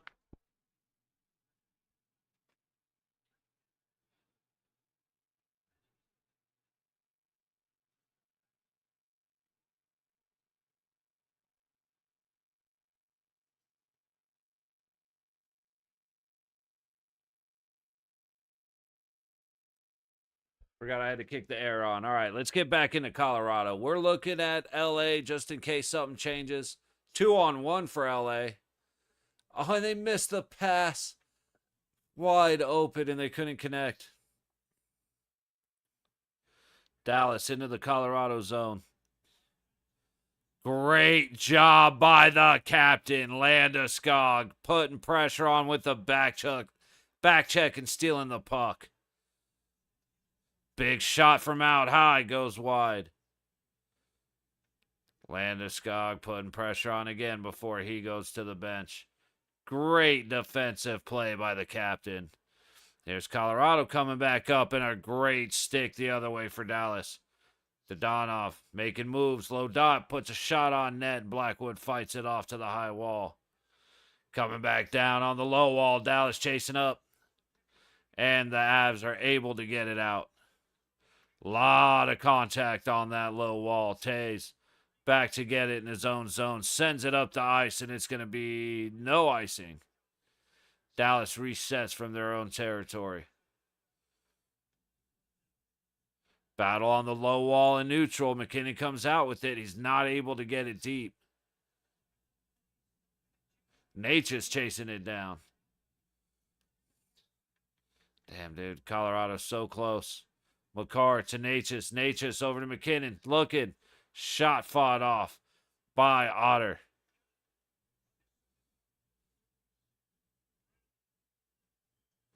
Dallas into the zone. Good shoulder by Ben, but he misplays the puck. It's all right. Dallas has it. Big shot, Bischel, and he does not get it past the glove of Blackwood.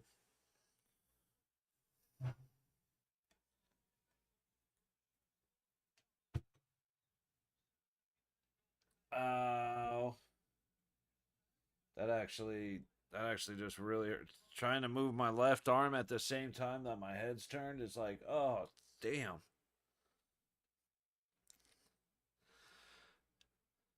Man. Sleep wrong on a very comfortable mattress and the whole day goes to shit.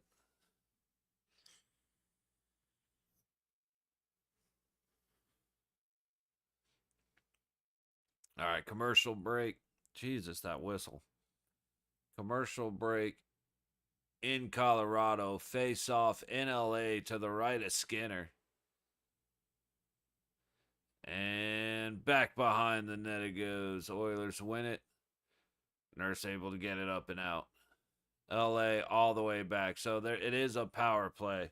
I missed what the penalty was, so let me take a quick look. Janmark, 2-minute minor for slashing.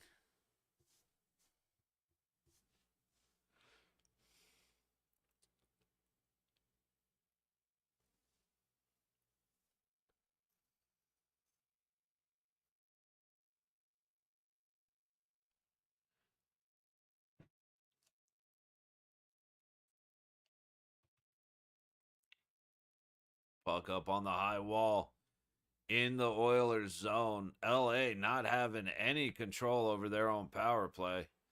Finally gets set up. Back to the point. Kempe over to the top of the circle. Down to the baseline off the side of the net. They need to get it out front. And the Oilers come away with it. Big hit down low. I think that was Kempe. And we got a penalty. What for? Are they going to call that an interference?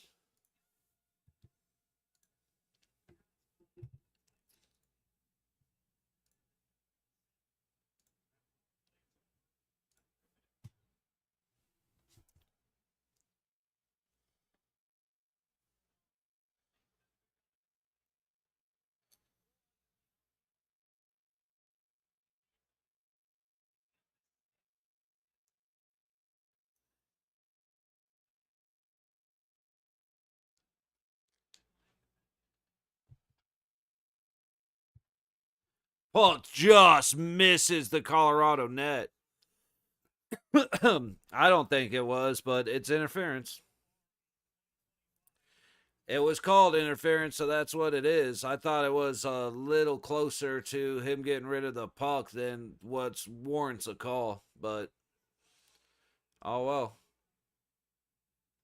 4-on-4 for just under a minute. Meanwhile, back in Colorado, get across the line, shot on Arter, kicked out to the middle. Dallas doesn't get the clear. I thought he sent it down the ice, but he whiffed. Makar able to get it down, and Dallas gets it out. 39 seconds on the 4-on-4 in LA. Just under 7 minutes to go in the period in Colorado. Shots 19-12 Dallas. Colorado was still with the 1-0 lead. Makar takes it, sends it down low, and I guess they're calling offsides.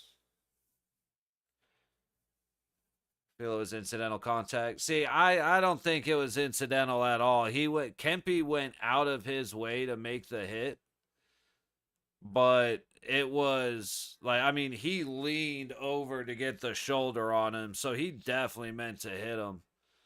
But he just got rid of the puck. There's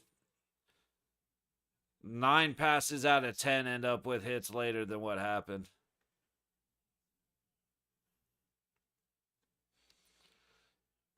Meanwhile, we just saw Makar put a hit on a Marchment, which I love to see.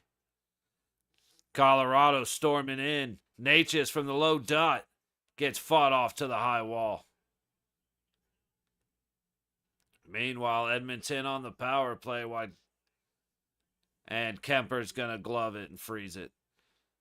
Back to Colorado. Coyle takes a shot. Otter kicks it off to the high wall. It's going to go all the way back and around. Blackwood to settle it. And Colorado's going to ice it.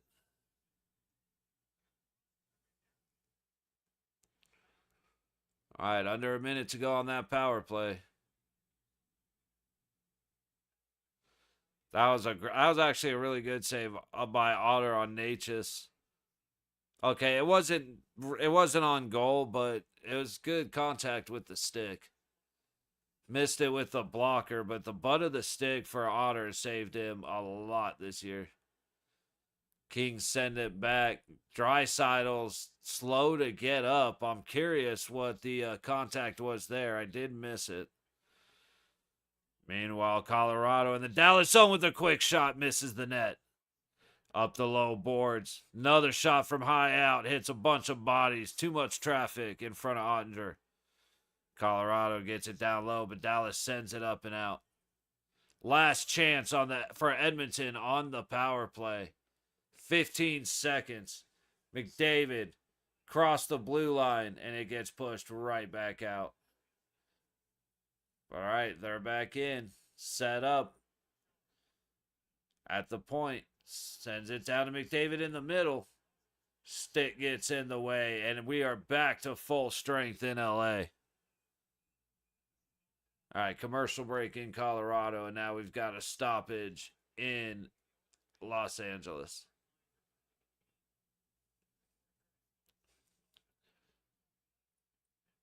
Let's see. And I know they got a couple last game. How many, though?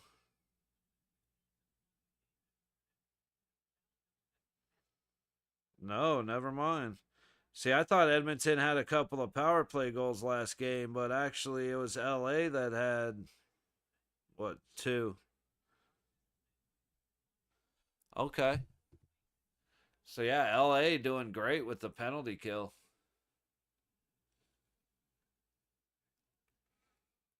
LA up the low wall, across the red line, into the zone.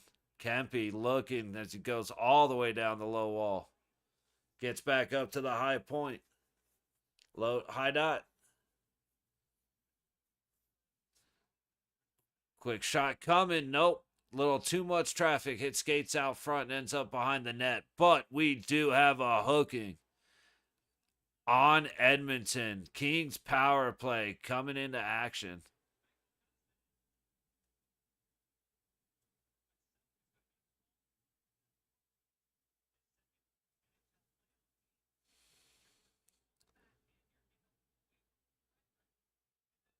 Yep. He did great all the way up until the inside cut, and then he got up in the hands.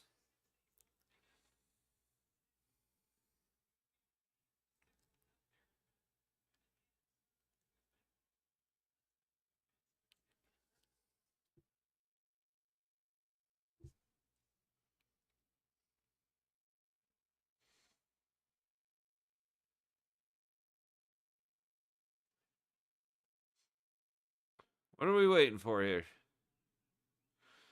Thank you. LA power play kicking off. They're controlling in the Oilers zone. Kempe from the point goes off a post. Incredible. Back to the point. Kempe again looking. Shoots. Save Skinner. Rebound goes wide of the net. Kings still have control up front, trying to stuff it. Skinner doing a great job to lock down the post. And he finally freezes it as everything goes into chaos behind the net.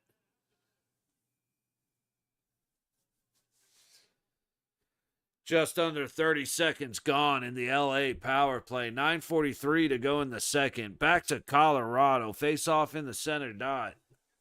5 minutes to go in the second. Shots are 19-13. Dallas, Colorado hanging on to that 1-0 lead. Complete chaos, but Skinner manages to get his arm back to shut down the gap between the posts. Ow. I forgot I can't look over my left shoulder.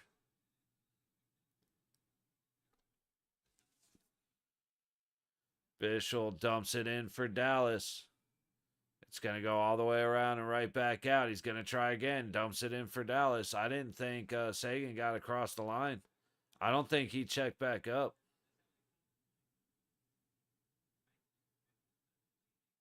Shot goes wide of the net from the point. Dallas just controlling the Avalanche zone right now.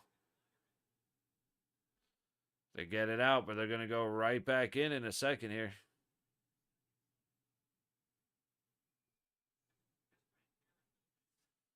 Just realized I have the wrong game muted.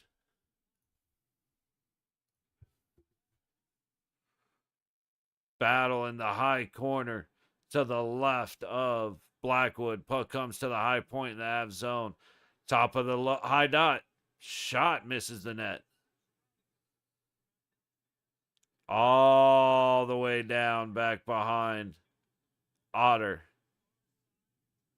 Oh, shit. Good call. Sorry, my feeds are delayed, so I do miss a couple of things, but I appreciate that because I saw the text.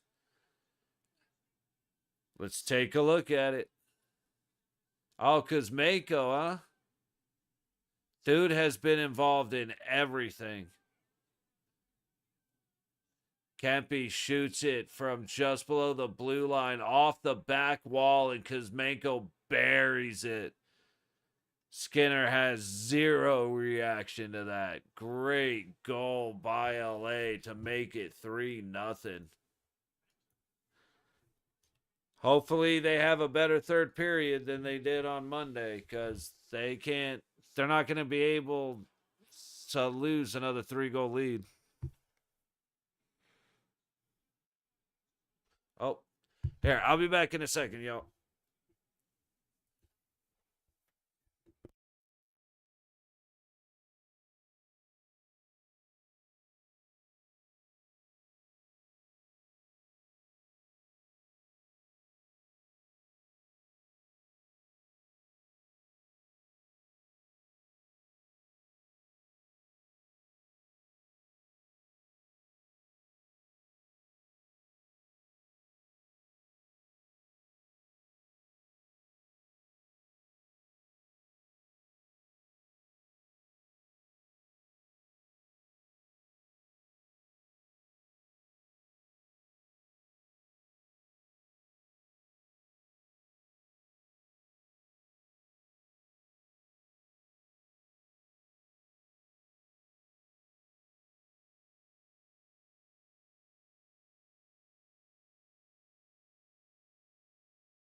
Alrighty, y'all. Sorry about that.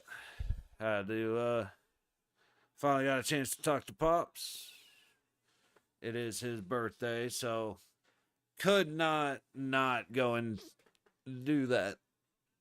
That is something that always and forever life will take priorities over this. Way. Colorado wins the face-off in the Dallas zone. Cross the point. Dallas gets it out, storming down the ice. Glove by Blackwood. He tosses it behind him. And the second period is over in Colorado. Tell you what, I'm going to start up the timer with that one. And we'll come back to LA and Edmonton. Got about 7 minutes on this.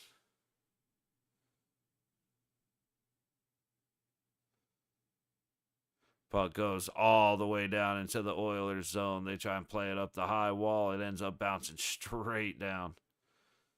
Here we go. Edmonton the other way. 6:50 to go in the second period. Shots are 18-14 LA. Puck goes all the way down for an icing. Just on a side note, last night I made up a big old thing of banana pudding, and the wafers, you gotta let it sit, so that way those Nilla wafers get nice and soft, and it's time to get at it, but I'm gonna wait till after the games, and now I'm just thinking about that banana pudding.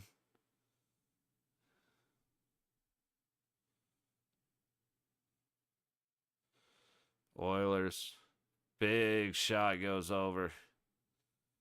That baseline hard angle shot has gotten more and more popular. And the thing is, it's so effective. Like, it's not a super high percentage shot, but it's high enough. Like, for what you're offered to the amount of guys that are hitting that window. Out to the top, Oilers shoot, and it's tipped up high. Draisaitl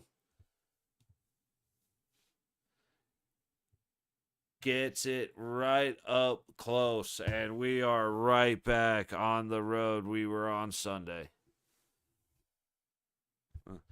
The oh shit, what's gonna happen now train.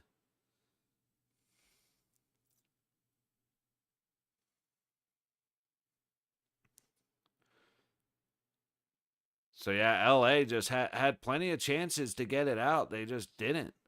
And then the shot comes in. Oh, it wasn't a shot. Okay, I was a little bit confused by that. I thought it went off Kemper. But no, it was just a perfect pass to Draisaitl. And Draisaitl ended up putting it off the inside of Kemper's arm. Tell you what, that's a good shot. Little bit of puck luck there. Another barn burner. Tish. Honestly, since I like when Edmonton loses, but I really don't care either way. Like, I'm a Knights fan, so I really don't care either way. But I'm down for what happened on Sunday. I said dude, Sunday was such good hockey. You had the first period of the St. Louis-Winnipeg game, which was one of the best periods of hockey I've ever watched. You had Montreal come back in the third to tie up Washington and force overtime. You had, which one was that? You had Colorado and Dallas go into overtime, and with like 2 minutes left, Dallas scores to win it. And then you have the craziest 10 minutes I've seen in a long time, which was the last 10 minutes of the last Edmonton-LA game. And dude, Edmonton out of nowhere scores 3 goals. And then with 40-something seconds left, LA flubs the shot. Dude missed the shot. But it just changed. It was a change up on everybody as Skinner's moving to his left, split out. So all he could do was slowly watch it as it slowly went in the net, dude. It was brutal. Dude, that watching Skinner's face, it was just as that thing rough. Makes for a rough night. But yeah, I'd be down for another one, man. That was a lot of fun to watch. I was completely checked out of that game, right? Because Colorado and Dallas was on, so Edmonton, LA was on the second screen, so I ended up there. And then he found out it was a knuckleballer, but a trick Skinner. Exactly. Skinner's just spread out, not able to do a thing. It was perfect. But yeah, I had that game was the second screen. I was focused on uh, Colorado, Dallas. It goes into overtime. We're counting down to first intermission between overtimes, and Dallas scored. So like I'm like all adrenaline dumped and everything. And I'm like, okay, right on. That was fun. Meanwhile, I'm watching it be 4-0, 4-1, 5-1, 5-2, and I'm like, all right, this game is whatever. But I'm here to stream the games, right? So I throw it on, that game ends, I throw this one on, and all of a sudden chaos breaks loose. Like, it was so much fun to watch. And like I love good goaltending. But watching that absolute disaster of goal play it was entertaining. It really was. That was like was it a couple of weeks ago when San Jose and Minnesota played when Eriksson Ek got his 4 goals and it ended up being 8-7. Just absolute chaos. Like watching a college football game. Zero defense. Big shot from the top. Misses wide. Campy along the wall trying to get it deep. Doesn't work. Byfield up top looking. Shoots. Goes off to the right and up the low wall. Byfield gets back in time to set him back in. And LA gets it deep behind the net, trying to get it out front. Misconnects, but at the low point, midpoint, top of the high dot, he circles back to the line. Low point, low dot. We're just going to circle right on back up to the point. Not finally a big shot, and Skinner gloves it. 4:02 to go in the second. Shots are 19-16. Los Angeles. Dude, that pass from Fogle, and Nurse had it. Nurse made a good play to be laid out on his belly, but he went up on his toe instead of keeping his skates flat, and so it went right under his leg.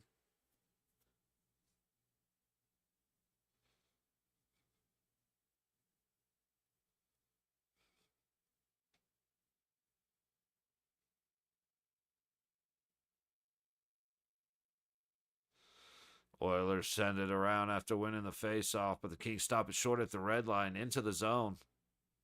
Backhand towards the net, it goes out wide. Battle for the puck on the backboards. Up into the high corner.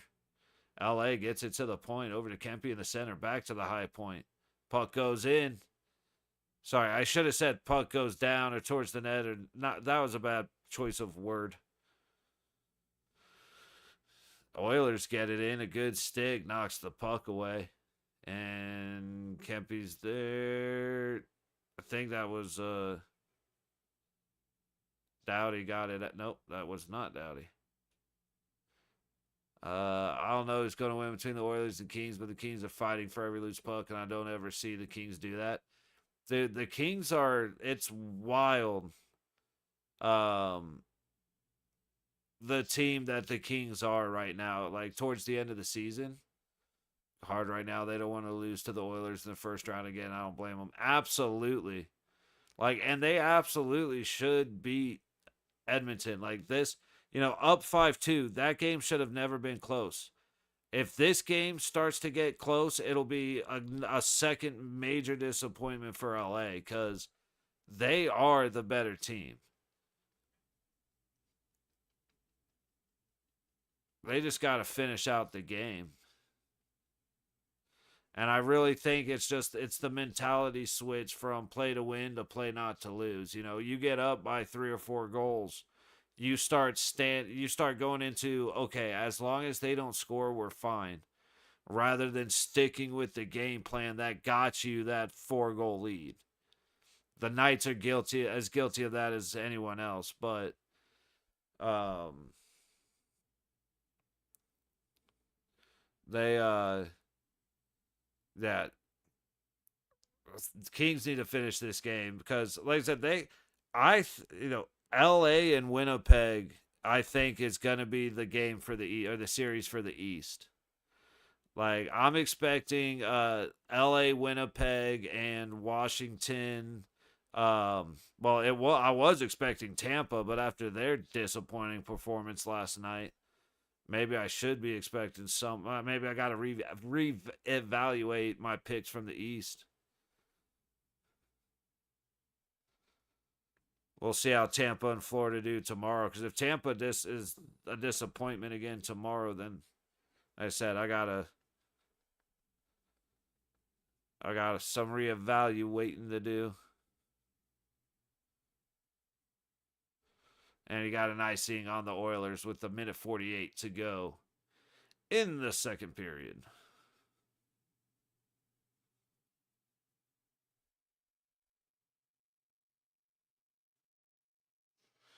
But it's, the deal with dry or Oilers is if Draisaitl and McDavid would take a couple bucks less, then the Oilers might be able to build up a team around them. But the Oilers don't seem to want to do that. And off the face off, another icing. 141 to go in the second.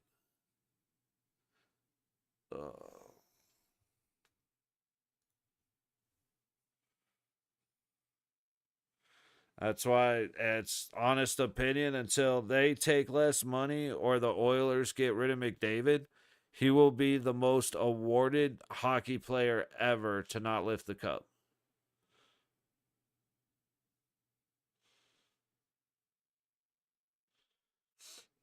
But either everybody everywhere else needs to collapse or they need to get people around them. That's the only way it'll happen.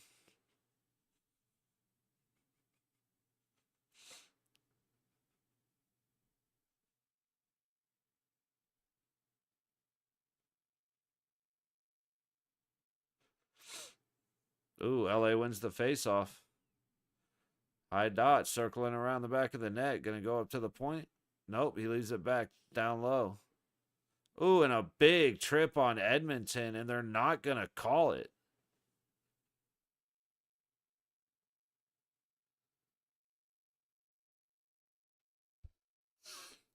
I'd like to see that one again.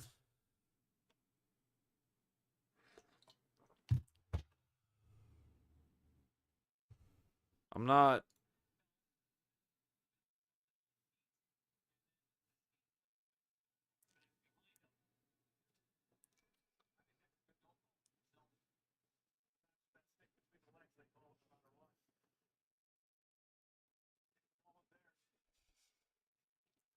I think that's a horrible no call.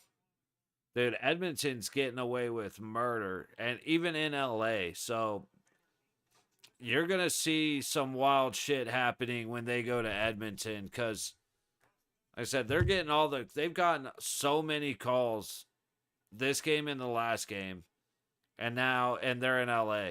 Like I said, when they go to Canada, it's way worse. And Evander Kane is such a rat, dude. He's a punk little coward. Same kind of cheap shot artist as Rempy Kane, except he's a fucking little dude that's not can't take care of anything.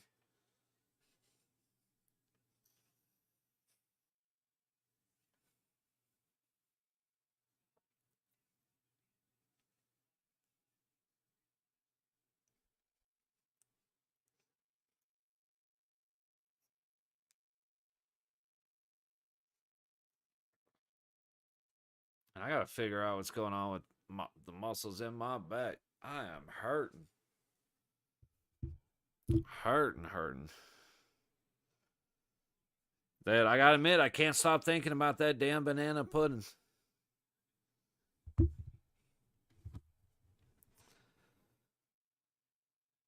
Well, there's like heavily on McDavid. Yeah. Exactly. And until those, like I said, it's Oilers are not going to have the money for what they need unless they pay those two less. Because you got like over 20 mil in two contracts. But the Oilers won't, or McDavid and Draisaitl won't do that. The Oilers will do everything not to get rid of him, so they'll just keep giving him more money. And they're not going to build the team he needs around him. Edmonton loses. Oh, dude, without them, Edmonton's sitting on a beach right now.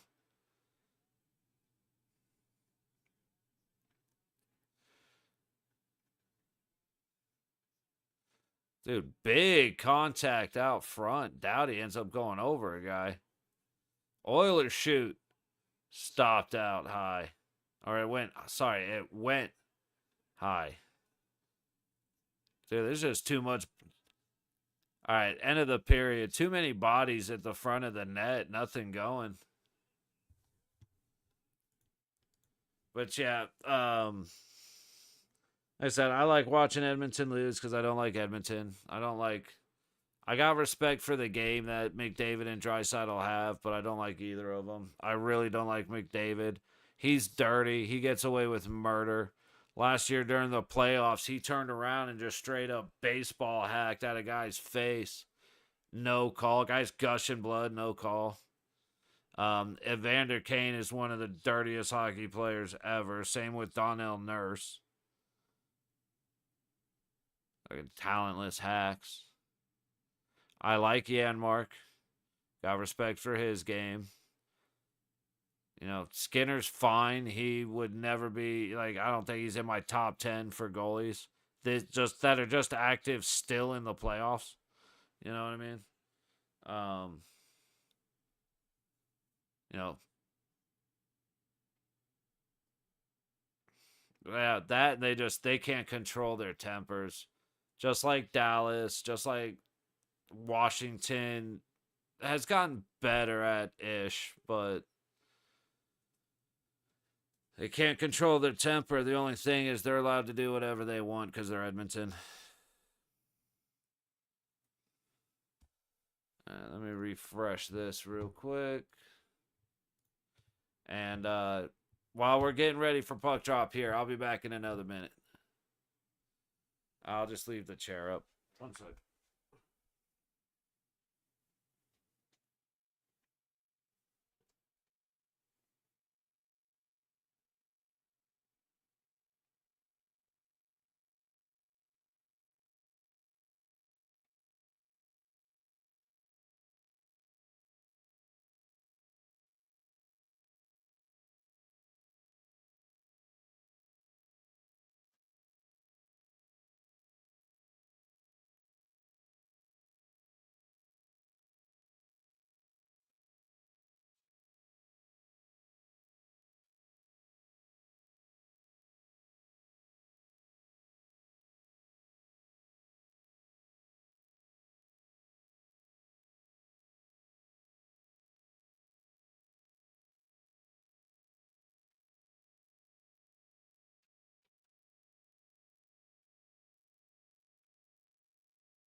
All right. Why are we not back yet?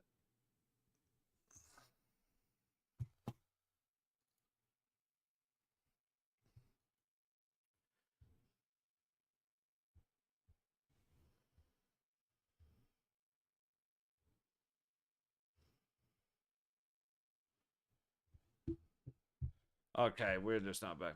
Cook now, huh? See, if you were to ask me if it's not looking good, I would say correct. It's not looking good. cooked. It's just that's a strong. It's just there's too much hockey to be played. You know what I mean? But I would say the odds aren't great.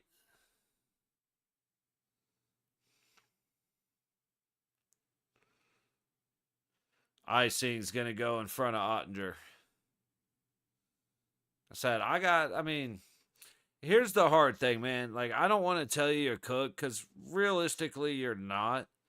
However, I want Colorado to win, so I'm hoping that they just stuff three down Dallas's throat, like, real quick.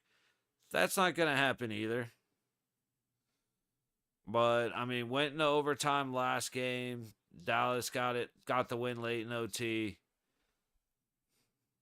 It's not over. But, like, you know what I mean? That's about all I got. Nate just throws it down low. Colorado trying to set up. Hits Gerard up high. Big shot. Goes wide. Why do I... That's another name that I always forget.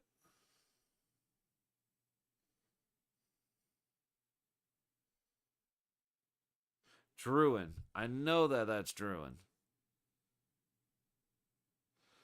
Lankinen gets in. Big shot.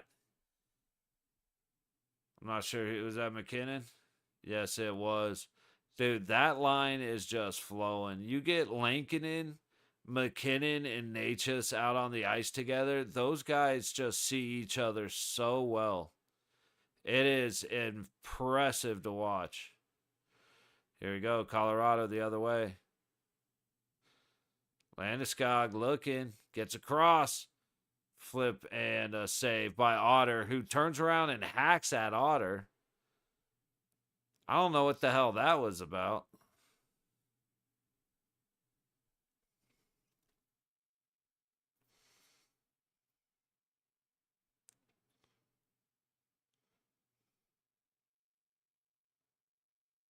Dude, Landy hit the crossbar.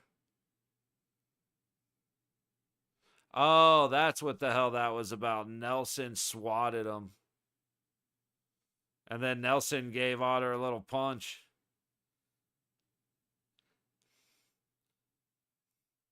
Colorado is being Colorado, and Dallas is starting to lose it just a little bit.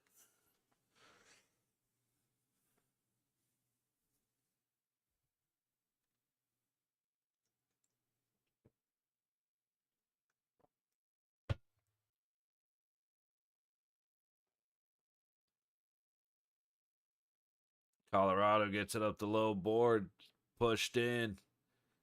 Captain getting deep. Puck comes back out. Good play by Coyle to put on pressure. Quick pass. Turned it over. Landeskog back the other way. Goes down as he makes the pass forward. Puck gets deep. And it does not stay there for long. Dallas headed the other way. Makar and Tays headed back. Tays gets a stick on it. Big shove by Tays. And another... Dude, that was great. Tays and Makar just ponking dude in the high corner. Puck all the way back down. Big shot. Otter makes the save. Puck behind the boards as the Chushkin gets taken down.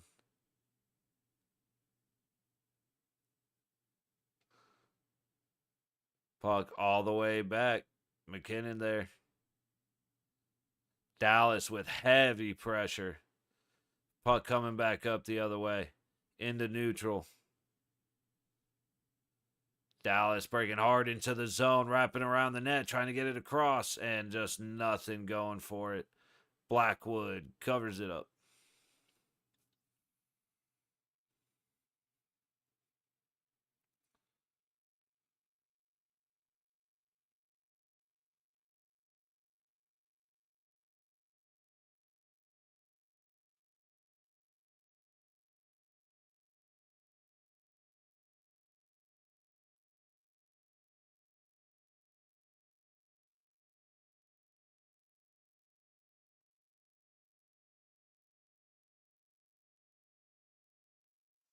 Puck down low. Sagan throws it out to the center. No go.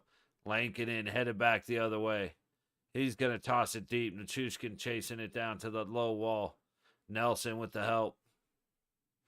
They get it to the point. Tays looking. Makes a move, but under contact. Ends up hit. He just hit Duchesne in the face with his follow through. So, haha. Puck all the way into neutral. Nelson backhands it deep. Not deep enough. Dallas headed back the other way. Across the red, into the zone. Big hip check down low.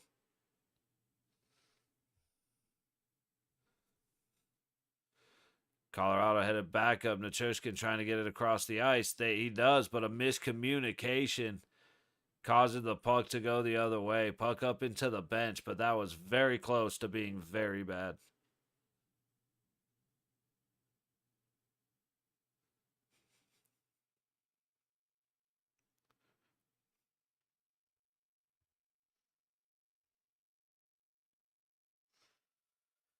Eight minutes on the face off. 8 minutes till we face off in the third period in Los Angeles. Kings against the Oilers, leading 3-1.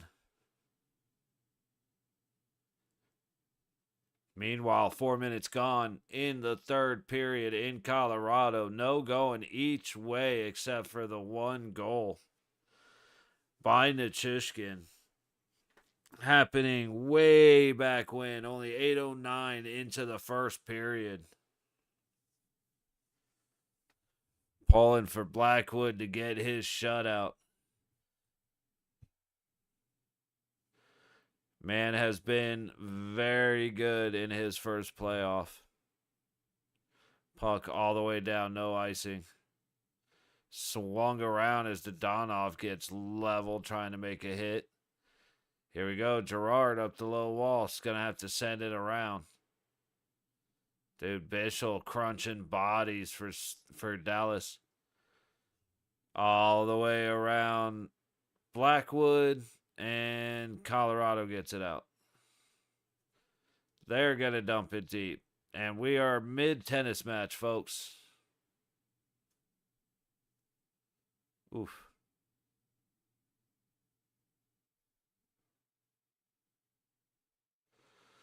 Had it up the low wall. Hits the brakes trying to get it deep.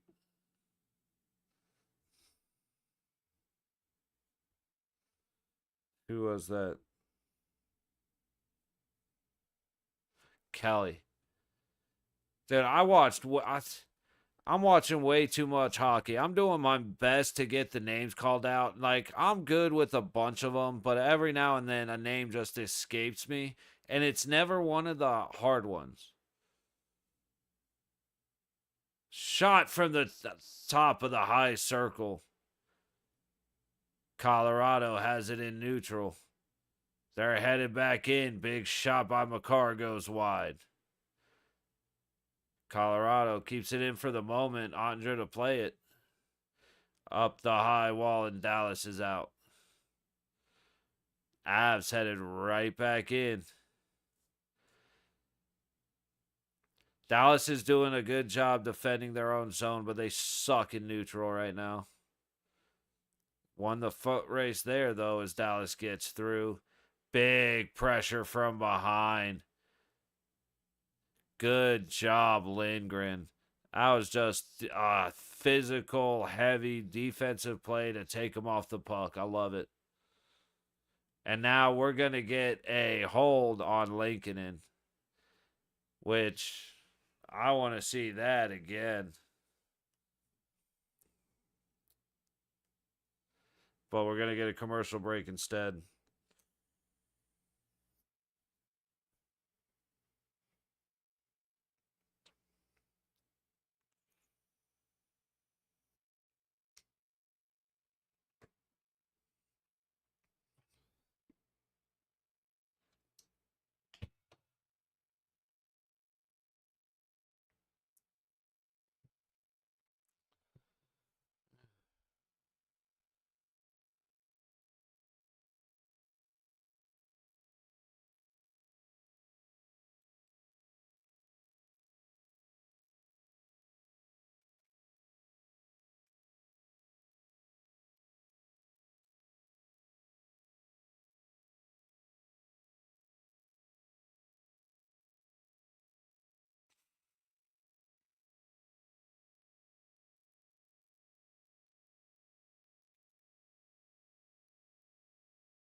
Woo. Those little guys are good investments when you can't leave the chair. Well, when your ability to go outside, let's say, is limited. Dude, this is not how I thought this game would go. I and to be 100% honest, I didn't expect this much out of Blackwood and Skinner. Fuck. Out of Blackwood and Ottinger. I thought Colorado would beat Ottinger more than once. But at this point, I think we're going all the way to empty net status. And I don't know, the Avs are really going to have to help out Blackwood because he's been doing phenomenal tonight. But with that extra man, there have been enough loose rebounds into luckily open spots of ice, but are in danger zones. And that's a big threat from the extra attacker. Hint's in there trying to stuff the puck in, but it looks like Blackwood covered it up.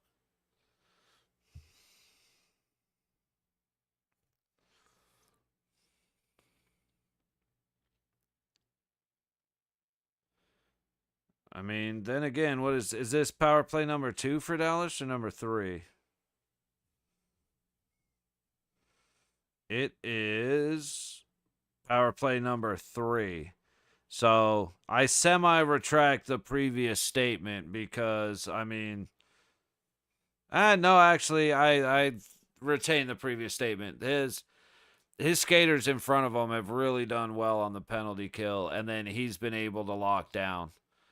But like I said, that sixth attacker just leaves a little chunk of the ice. 5-on-4, that chunk of the ice isn't filled. 6-on-5, it is. Sorry, I know I'm just kind of rambling right now. Ooh, first one back. I was going to play it, but first one back was Kiviranta. That was close to being very dangerous for Dallas. 45 seconds gone on the Stars power play. Stars have it in the zone, taking it down low. Low corner. Back up to the point. High on the low circle. Blackwood just checked somebody out front. It was Hintz. Hintz was standing in his crease and he just dropped his ass. I love it. Hintz to the point. Skating across the point. Shot hit skates out front, but Colorado clears on or whiffs on the clearing attempt. Bad news. But that was really good. Dallas gets it down low and dude just bodied him. Puts him against the boards, puts him down on the ice, takes the puck and sends it all the way back. 20 seconds to go on the Dallas power play as they re-enter the zone. Marchment sends it to the point. Back to Marchment, but it's too hard, too high, and he can't control it. Avalanche not able to get it all the way back. Stars are at the red line. They dump it deep. 5 seconds on the power play. Tays kicks it up and over, and it's out of the zone. We're back to full strength. Tays sends it up to the high wall. Back down to Tays. Coming out of his own zone. Back up high. To Makar. Back to Tays. Finally, we go up the ice. Natchez goes around, but we have contact between McKinnon and Blackwell. And it looks like they're going to call Nate McKinnon for an interference. I didn't see it. It just camera panned over and Blackwell was down on the ice. I'm going to want to see this for sure.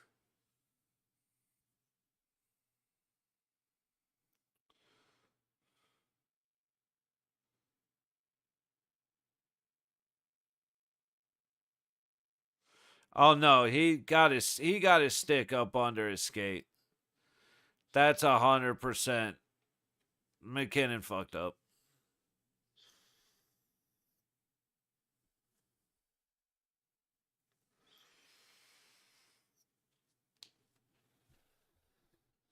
All right, so as Dallas ties it up on this power play, we're going to go back into Oilers Kings. Shot at the net, and as I said, it's almost like I know what I'm talking about.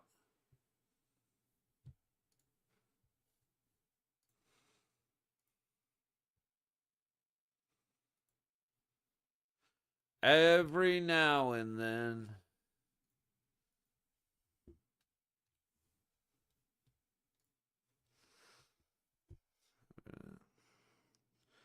Scoring for the Dallas Stars, Jamie Benn with a power play goal, assisted by Harley.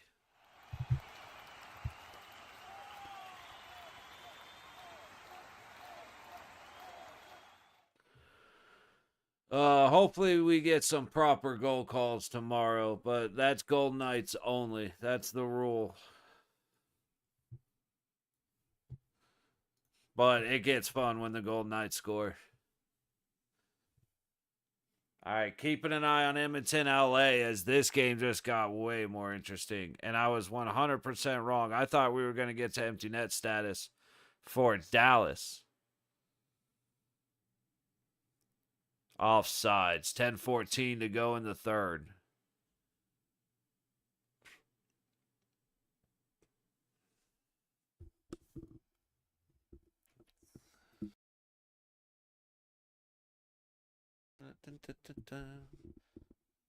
All right, let's take a second to see what's going on in LA. Just about a minute and a quarter gone. Shots are 21-19 LA. Edmonton coming in later in the last period to at least put a note on the board. And that's honestly the worst thing that LA could do, because now Edmonton has hope, and we know what they do with an ounce of hope. Now, what'll be big, and they've gotten, Oilers have been called on penalties, but there have been a couple that we have been rather confused about the no call.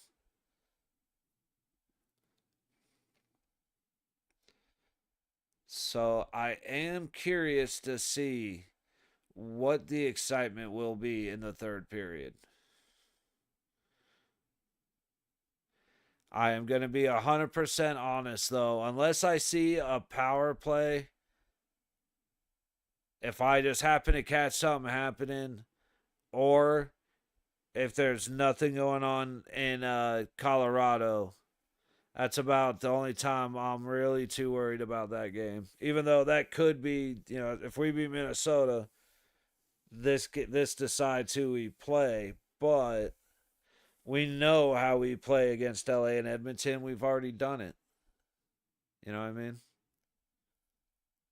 This LA Dallas is just, it's like a rivalry playoff game. It's fantastic.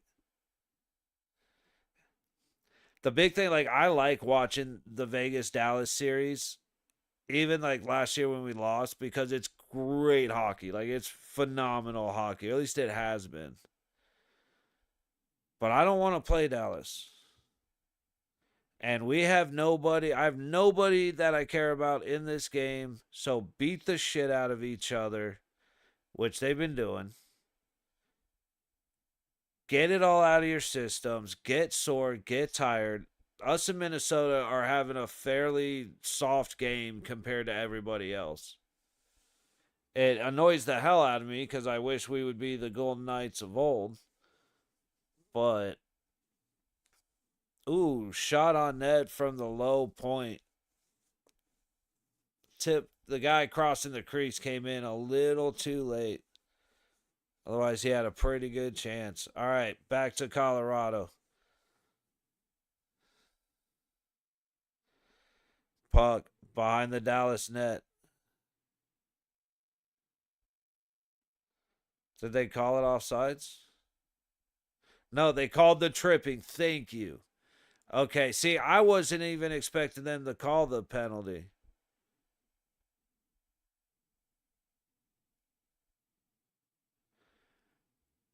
Duchesne going to the box for tripping to Chushkin, and Colorado gets another shot with the man advantage. This is big for either side. You know, being in Colorado, it's a little, it's not, okay. Let me think of how to word this. Like, right, if this was the exact same situation in Dallas and Dallas stopped it, that would be huge. And if Colorado scored, that would be huge. Like, in a real big way, here, it's much bigger for Colorado just because they're at home. Like, it is big either way, but Colorado scores right now. I think we're going to see some shit. Dallas heading back with the man advantage. Nate's just speeding up. But the tip still happens. It just goes wide. Dude, that swing and a miss up in LA just now. I saw it out of the corner of my eye. It was wide open with the wide open net, but the pass just came too hard and bouncing. Swing and a miss. Minute 15 on the Colorado power play. Avs enter the zone. Trying to get it deep, and they turn it over. Stars clear. Oilers, meanwhile, enter the zone. Battle on the low boards. LA gets it out, and they're headed back the opposite way. Good pass, good shot, good save. Skinner kicks it. Got to stop trying to go 5-hole on Skinner, man. Unless you're up close. Keep it over his shoulders.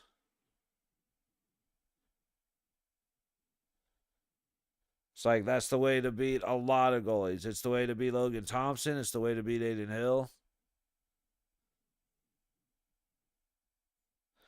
And it's definitely a way to beat Stuart Skinner. Blackwood retrieves the puck. 25 seconds to go on the Colorado power play. 8:10 to go in the period. Colorado in, trying to get the tip, and Nichushkin is just not fast enough. And then Nelson comes in and throws a little snow on Ottinger. You can tell there's a little bit of, oh, good call. You can tell there's no love lost between Ottinger and Nelson. They have been going at it like crazy.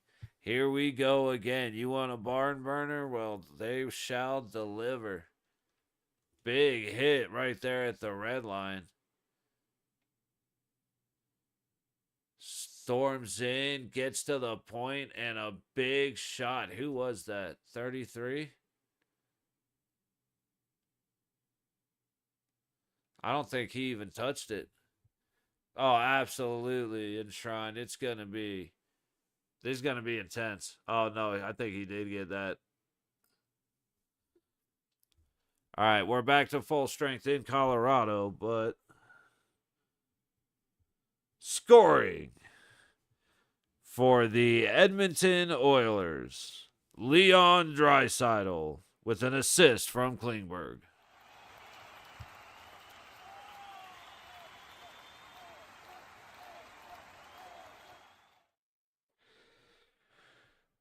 Oh, Dallas in front of Blackwood. Blackwood locking him down. But the Stars are controlling. Dallas really needs to get the puck out of here. Makar gets it behind the net. Under pressure. Colorado finally gets it clear, but they ice it. Bad news. Oh, what just happened up here? I look up and all of a sudden I see Kemper 5 feet out of the crease. Dude, Natchez just trips and goes down hard out of nowhere.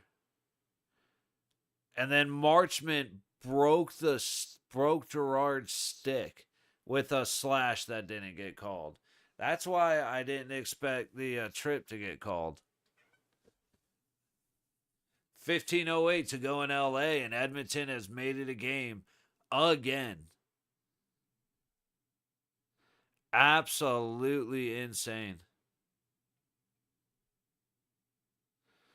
Colorado has the puck down low in their own zone. Bischel stuck in the corner trying to fight his way out for Dallas. He eventually gets it down and around. Puck behind the net. Sent all the way up and barely got out. Colorado coming into the Dallas zone and stopped by the defenseman up front. 42. Manson, okay. Ooh, O'Connor has his stick locked up as he tries to shoot. He's looking for a penalty that's not coming. 6:07 to go in the game.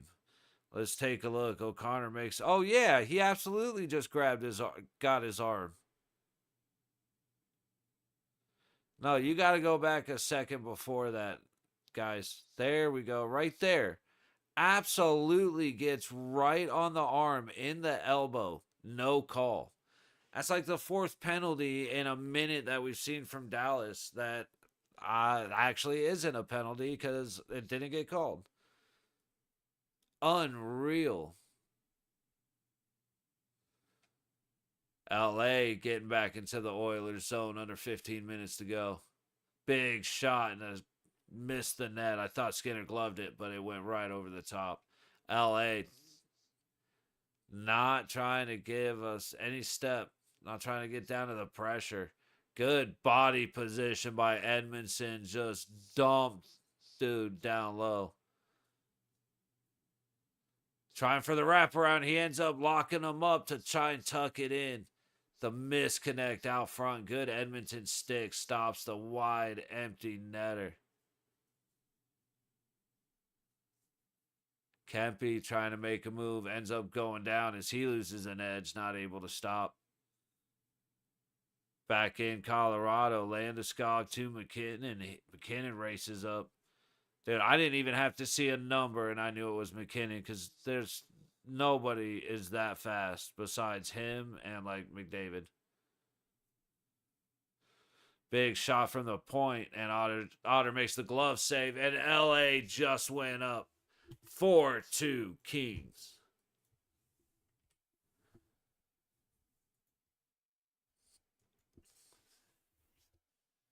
Dude, if you asked me, actually, no, you wouldn't even need to ask me.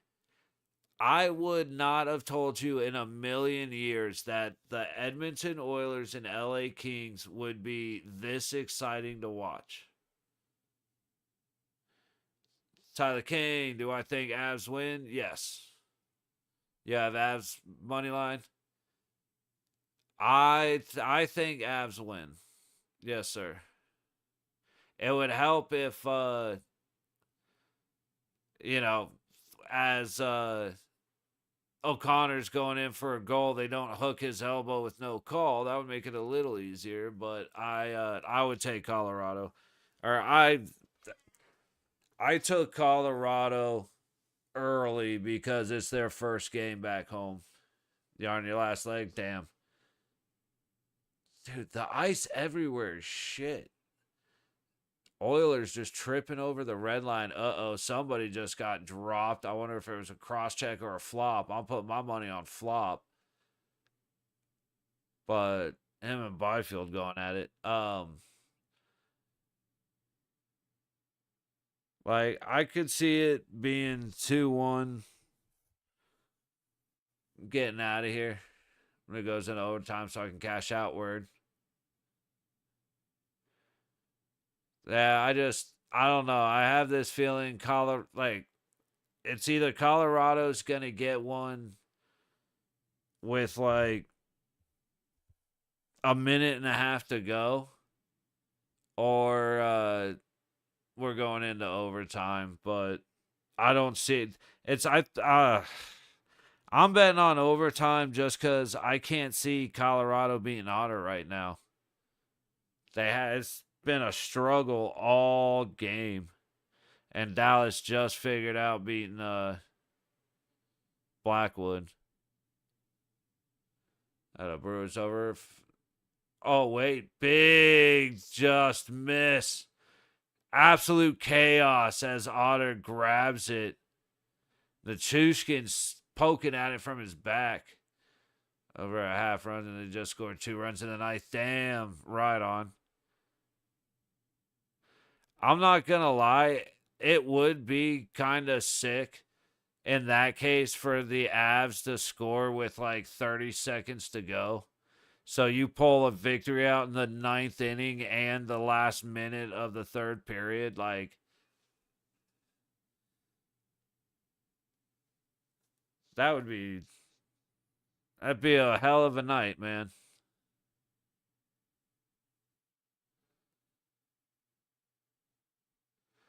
Colorado taking shots. They keep winning the faceoff in the star zone. I just thought about something. Puck loose, but right on the net. Nobody can convert for the Avs. Nobody even close. And we've got another stoppage. 24 leg, too. Damn. Shit, in that case, let's see it happen. Just because it's worth a story to tell.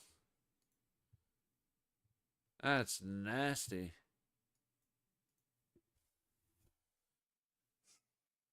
So we got 4:10 to go in the game. It was 25. Bobby Wood Jr. got void because the game was. Oh, okay. Shit, dude, not bad though.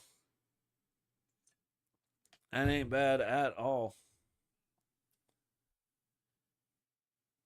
Well, let's see if your luck rubs off on the Avalanche, because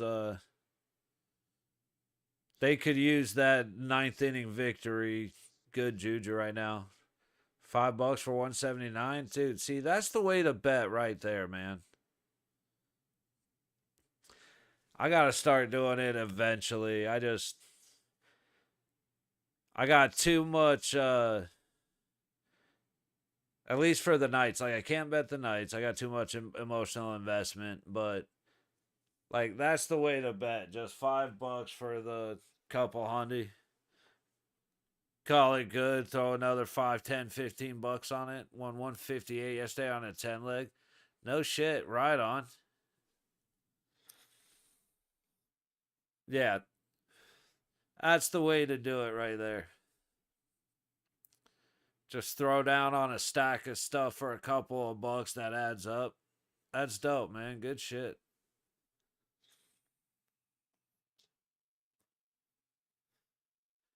Dude, I would love nothing more than to see Landeskog bury the game winner.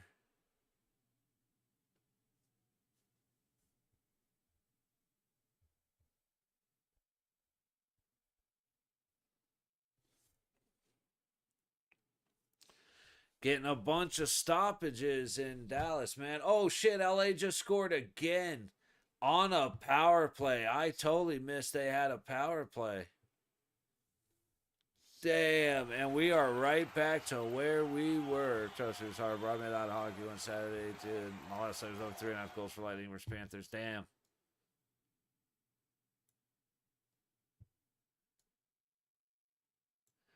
Damn. Nathan, anytime goal scorer on one? Okay.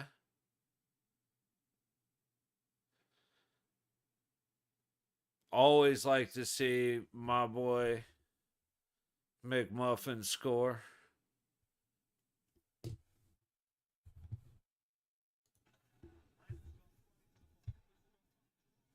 Gerard tossed it to the high circle. Puck flying around. Otter keeps saving it. Dude, Otter keeps saving it, and he's got both sides.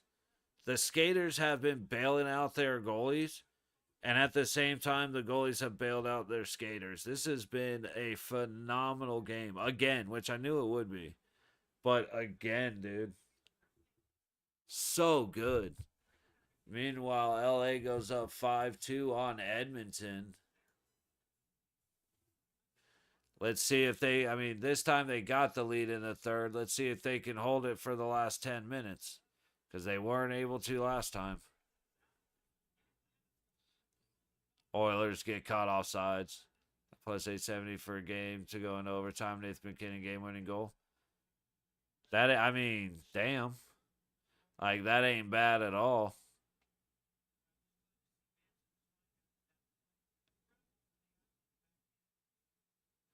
Damn. And then Finally, something went against the Oilers. Dude got a high stick. Wait, did he just get tripped? There's too much going on right now. He did get tripped, but no call. And then there's a high stick. LA on Edmonton. No call. Going to 7, Kings to 7. You think so? It's the only thing to me that gives Edmonton a shot is like Edmonton gets away with murder, and it's even worse when they're in Canada.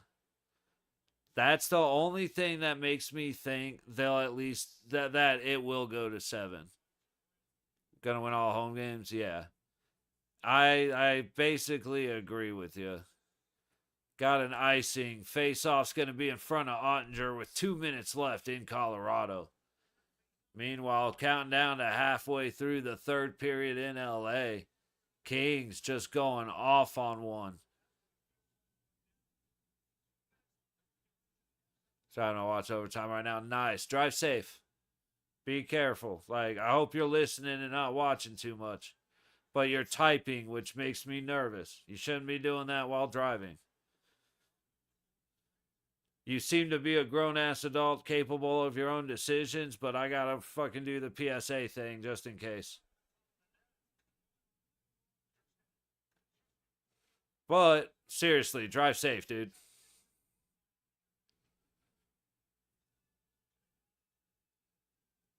All right, we got stoppages in both as the puck goes out of play for the Kings. And here goes Edmonton losing their shit, just like they always do.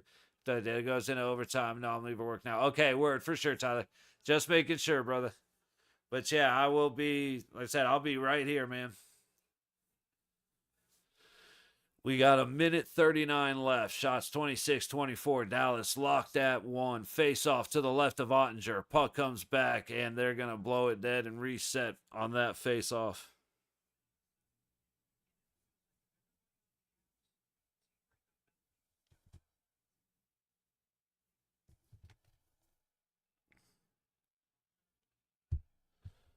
Face off. Won by the Avs. Tays at the low point sends it down the wall. Puck going around Natchez, trying to get it behind the net. Stars come away with it, and they're going up the high boards. Donoff kicks it to the center. Breaking through his bend. Down in the low corner. He's trying to get it out to the center. It breaks away.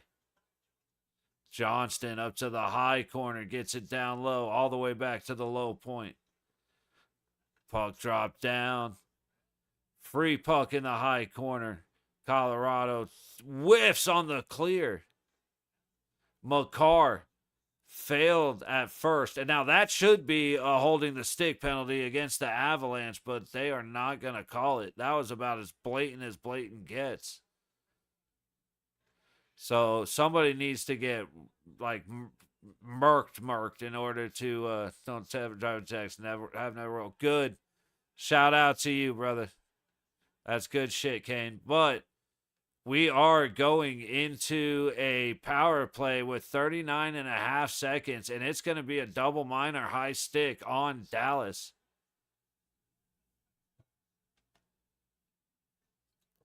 Big turn of events right here.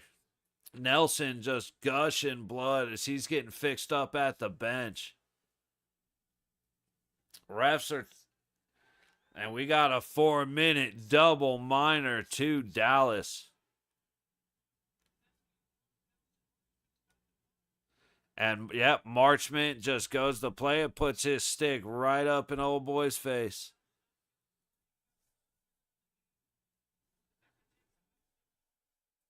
And, I mean, he was leaking.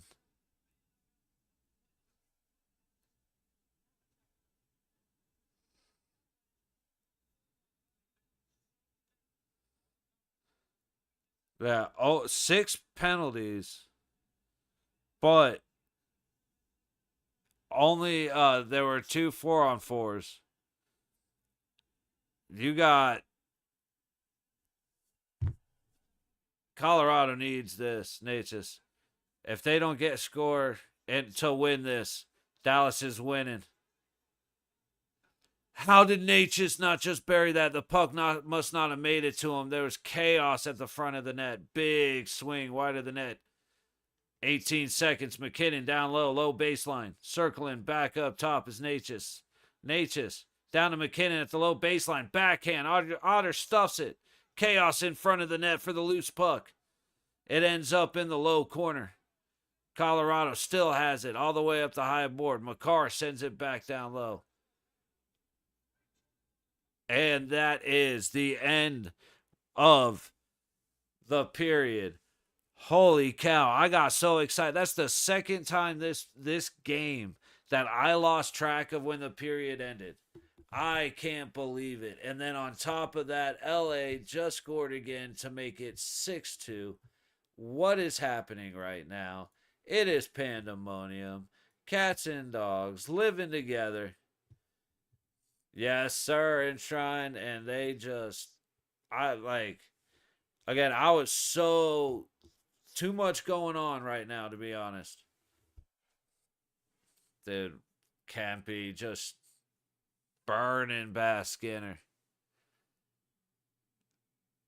I don't see the barn burner happening this time around. I will say, though, that, dude, 39 seconds to go and a high stick penalty puts Colorado on the double minor heading into overtime.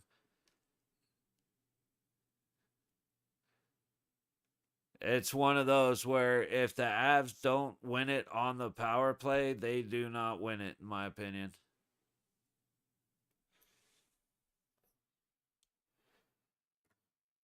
Gotta take care of something real quick. I'll be back in just a minute.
from his place at the high point all the way across the side of the National Dodge to throw it into the skates of Patrick to the front.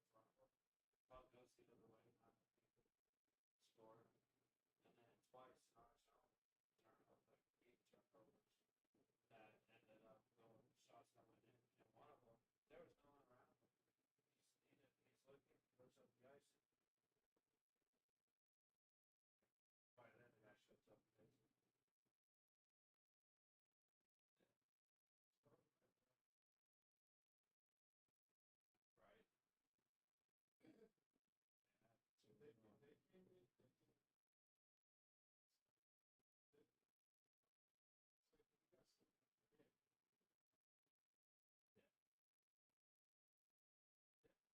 So no, like I said, it would have been if it wasn't for Shea Theodore, it's 2-2.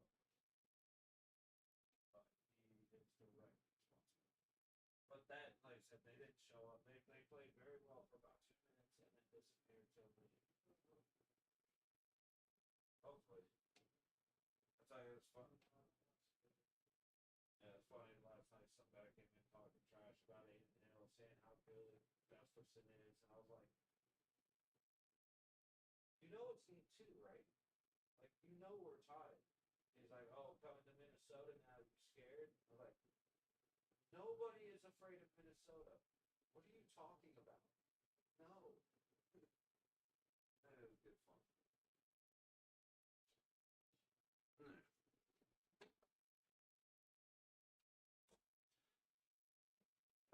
All righty. Apologies, y'all. Certain conversations, like I said, I gotta have while I can. Kempe is third of the playoffs, second tonight, really good, especially for a guy who likes to put bananas on his tacos. I was honestly expecting you to make a Swallows banana hold joke, but I'll take that. Ooh. So 4:40 to go in the third in LA. Kings up 6-2. This one ain't coming back. Meanwhile, we are going into overtime with the Avs having a minute and 24 seconds on their first power play. 3:24 in total.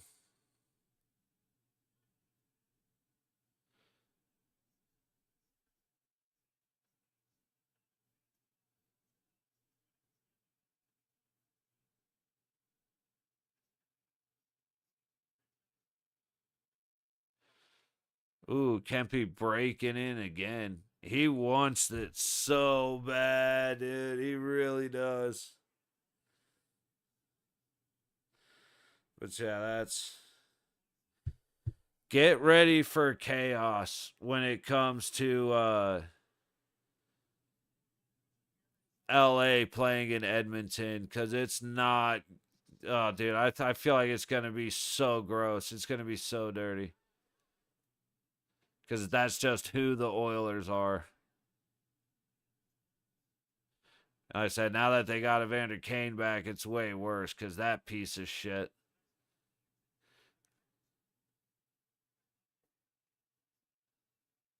Ever since he was in San Jose. But 3-ish. We'll say 3:05 to go in the third. This game's over. We're watching them funerals happen. We're watching them walk the body to the grave at this point. And I love it.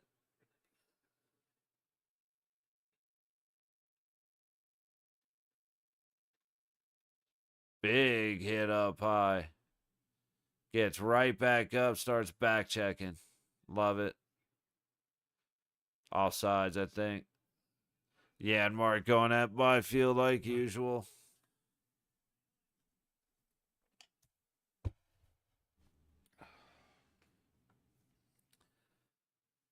Not gonna lie.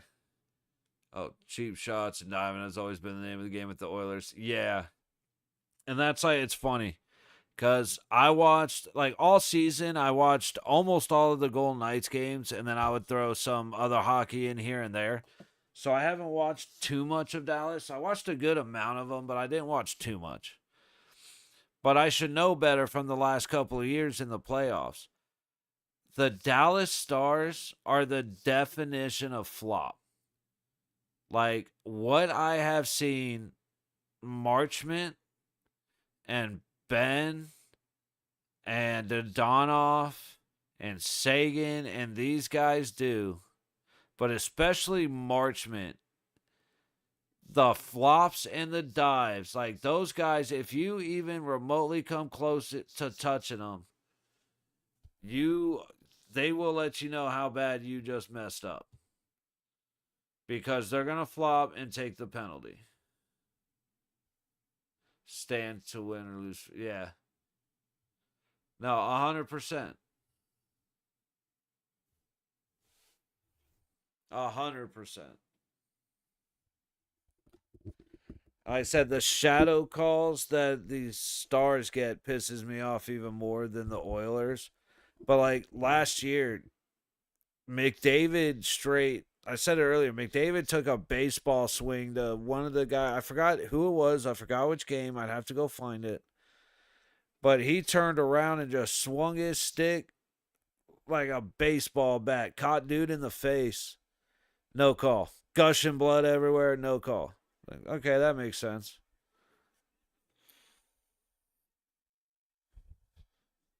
It's like only in Edmonton.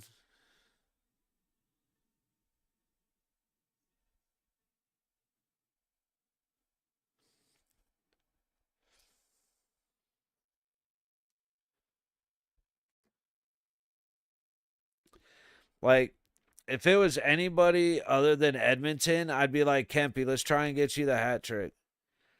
But Edmonton, as we were just saying about cheap shots and dives, Edmonton's the kind of team that just because they see Kempy, they'll go after him in a bullshit way. So don't press it. I mean, take your shift, but don't try and press it. Just stay safe from here on out. Ouch.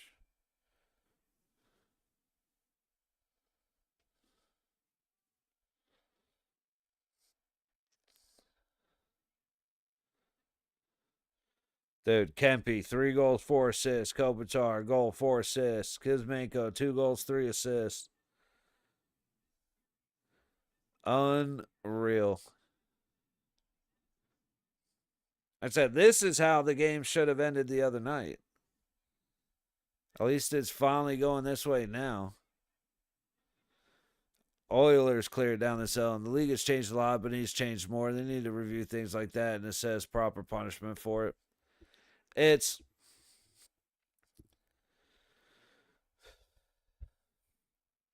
one of the biggest things that they need to do is fix the referees so that the calls are more accurate without the equipment because all the officiating relies on the equipment so much that they don't give a shit about what call they make because the majority of them could be reviewed or it could be a simple oh my bad and then just walk away type deal.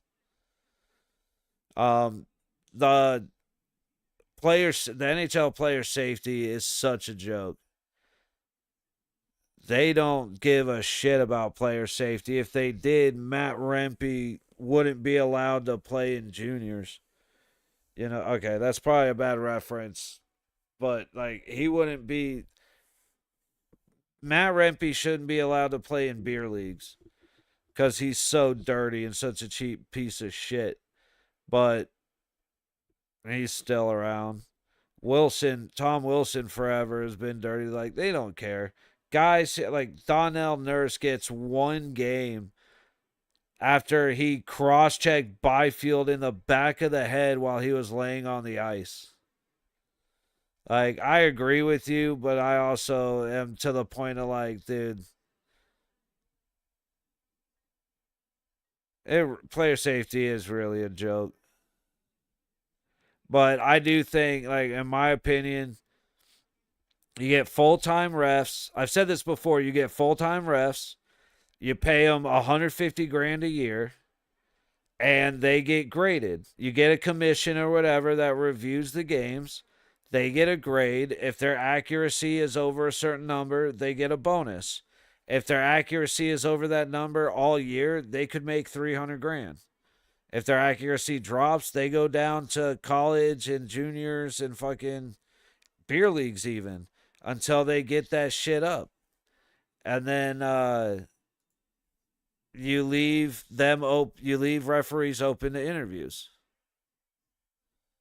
That because the only people in the entire building that are not held accountable are the referees. And so you got to fix that. And like I said, kind of circling all around, I accidentally clicked off the wrong thing. But to circle it all back to the point is, start making the referees give a shit about the job and stop allowing them to suck and rely on technology. That would be 2 huge steps. Colorado, ooh, good stick, tips the puck out. Colorado has to reset.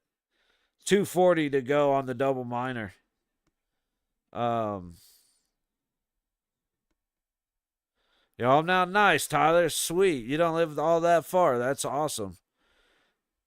It's a pretty sweet convenience in life when you're not that far away.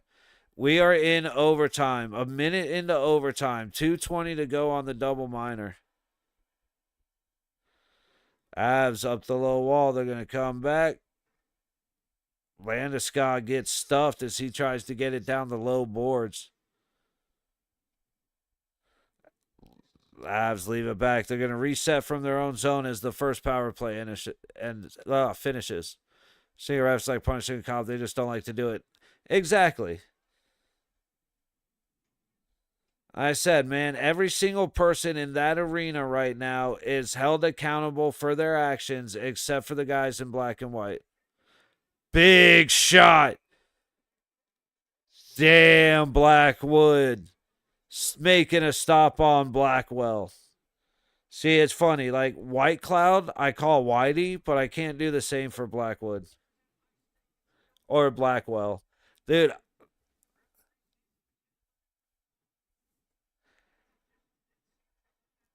Dude, we should be on a 5-on-3. They just missed a high stick.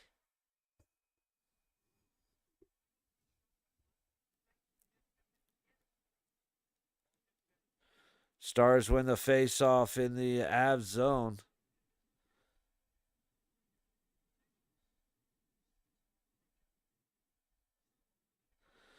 Avs across the rest. Red into the zone. McKinnon takes the shot. Gets stuffed by Ottinger. Puck goes all the way back down to Blackwood. 1:15 to go on the Avs power play. And I said it before, I'll say it again. I do believe that if the Avs do not clutch it here with the power play, Stars are going to win it.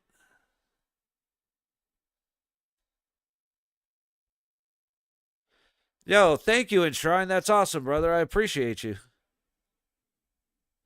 I need to get like a little alert or something so that I can actually see when that happens. Awesome, man. I'm glad I could provide some entertainment, brother. I'm not going to lie. It makes it easier when guys like you pop in and I can have a conversation, rather than just kind of mumbling to myself. But that's very kind of you, brother. I appreciate it. Puck just went high. Dude, Colorado's not scoring on this power play. They're in trouble.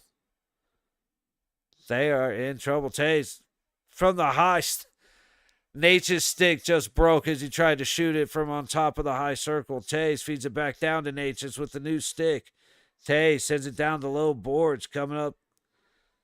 Battle. Up to the middle of the ice. Down on a hard angle. Not Lankinen. How did it? Oh my god, dude. I tongue-tied myself. How did that just not go in by Lankinen? He just missed on a wide open net from dead center. Holy shit. Dallas Stars ice it as they get out of the double minor high stick to Marchment. That comes right out front. Drury missed it, but right there. He just missed it.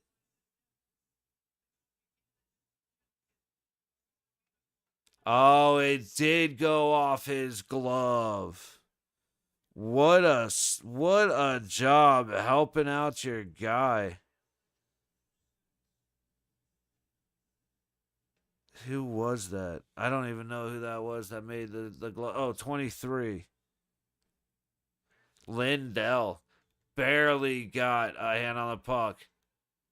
Dude, right back in. Otter covers it again. We're having another face off in the Dallas Stars zone. This is nuts, dude. What a game. Second game in a row for these guys going into overtime.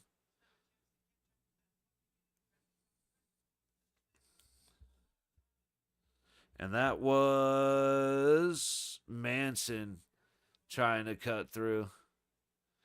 16:06 to go in the first overtime. Stars win the face-off. They're going to get the puck up and out. Ben dumps it on net. Blackwood kicks it away. Gerard's able to get it up the wall. Ooh, good job there. I don't think Avs will win now, sadly. That's kind of what I'm thinking. Unfortunately, Tyler, it's thinking about cashing out for 89. See, that's one of those where I do this. You know, as a gambler myself, I have no opinion about cashing out whatsoever either way.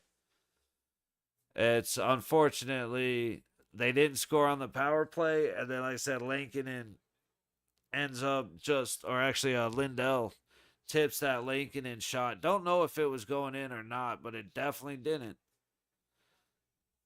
And sometimes the puck luck's just not on your side, man. The hockey gods are fickle.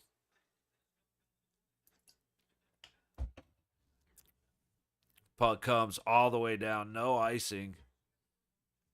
Big hit down low. Dude, Lindgren had no chance against Rantanen right there. Rantanen down low. Don't you dare be the game winner. Dude, I want to see Landeskog.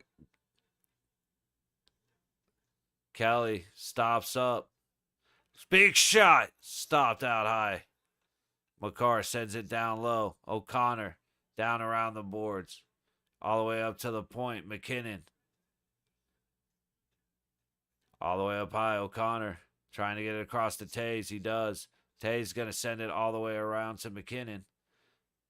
McKinnon getting in a little battle. Dude ran in just stealing pucks. Marchment heading down against Taves. Taves just stops him. And there's the score. Damn, that happened fast. Dallas wins it again in overtime. I knew it, dude. I fucking knew it.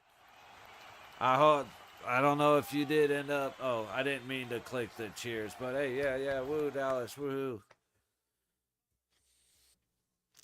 I had that same feeling you had, man. I mean, Taves did a great job on Marchment, but then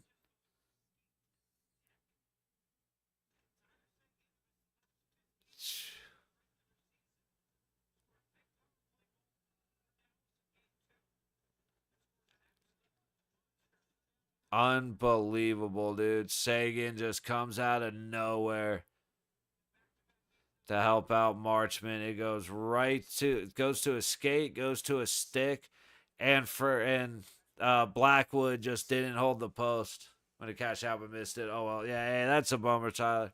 You know what? It is. That's a tough one.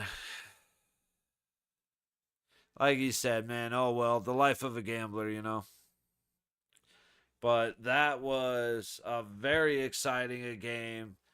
Third one in a row. The second one to happen where we go into overtime. I do believe, like, some of these missed penalties, I just don't understand. You had a LA high stick in Edmonton, didn't get called. You got a high stick against Dallas right there, didn't get called.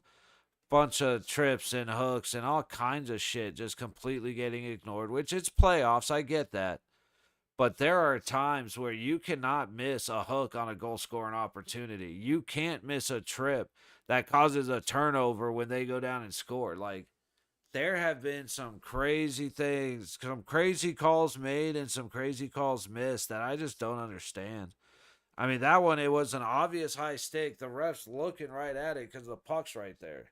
You could see on camera, he's looking right at it. McKinnon's looking at the play, looking at the ref, looking at the play. It is what it is. Again, I want to see Edmonton lose. I'd rather see Colorado beat Dallas just because if we end up having to face Dallas, I'd rather face Colorado, but I think it's going to be Winnipeg either way. Like I said, as much as we sucked against Minnesota yesterday, I think it's going to be us versus LA, Winnipeg, and Colorado. Even though Dallas is making it look good, still think it's going to be Colorado. But either way, Winnipeg, like I think it's either way, Winnipeg's coming out of that. And then if we make it through and we play LA, I'm putting my money on LA. I love my Golden Knights, but we just don't look good. And yeah, I don't know. I'm still leaving my money on a Washington Winnipeg Stanley Cup final. But dude, tomorrow, super excited. The only problem is the Knights game is at 6 and the St. Louis Winnipeg game is at 6:30. I really wish those two games were separated because those are the two that I want to watch. Best period of hockey I've watched in a while was St. Louis Winnipeg. First period, game number 2. I will be talking about that game forever because that was my kind of hockey. Just hard hitting, guys flying everywhere, clean, fast, brutal hockey. Great goaltending, the whole nine.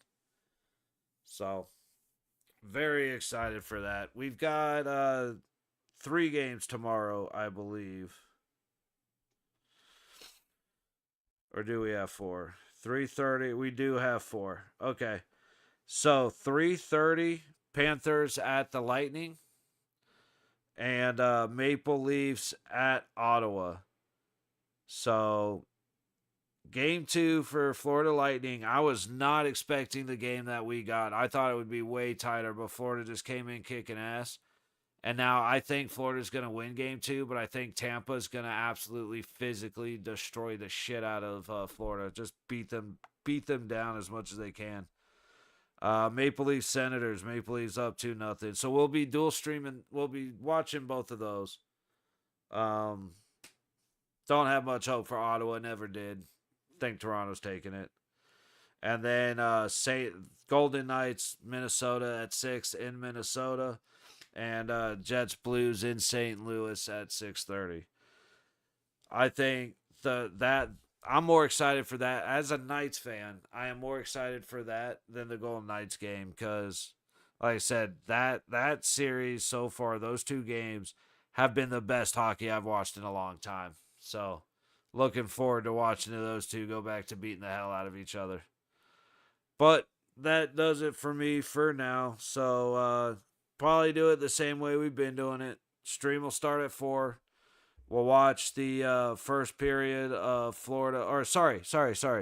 Stream will start at 3:30. We'll watch Florida Tampa. We'll dual screen the other game, but while that's at intermission, we'll watch Maple Leaf Senators, and then we'll do the same for the late game. So we're gonna have a busy day. It gets to end a little bit early tomorrow, so I'm thankful for that. But unless we go into overtime or St. Louis and Winnipeg goes into overtime. But all right, at this point, I'm just rambling. Tyler, greatly appreciate you stopping in, man. Hopefully you come in next time with better news about it being on the right side of winning. Murder and Shrine, appreciate you very much. Appreciate the conversation, you hanging out, you subbing, all that good stuff. Of course, if anybody else, Mark or CG or Humpty or any of the other guys are just looking in here, as always, I greatly appreciate y'all. You make it fun to hang out, watch some hockey games. So looking forward to tomorrow. Again, 3:30 start, a little bit earlier than the norm, but we will be here for Florida Tampa. That's it. Hope y'all have a good night. See you tomorrow afternoon.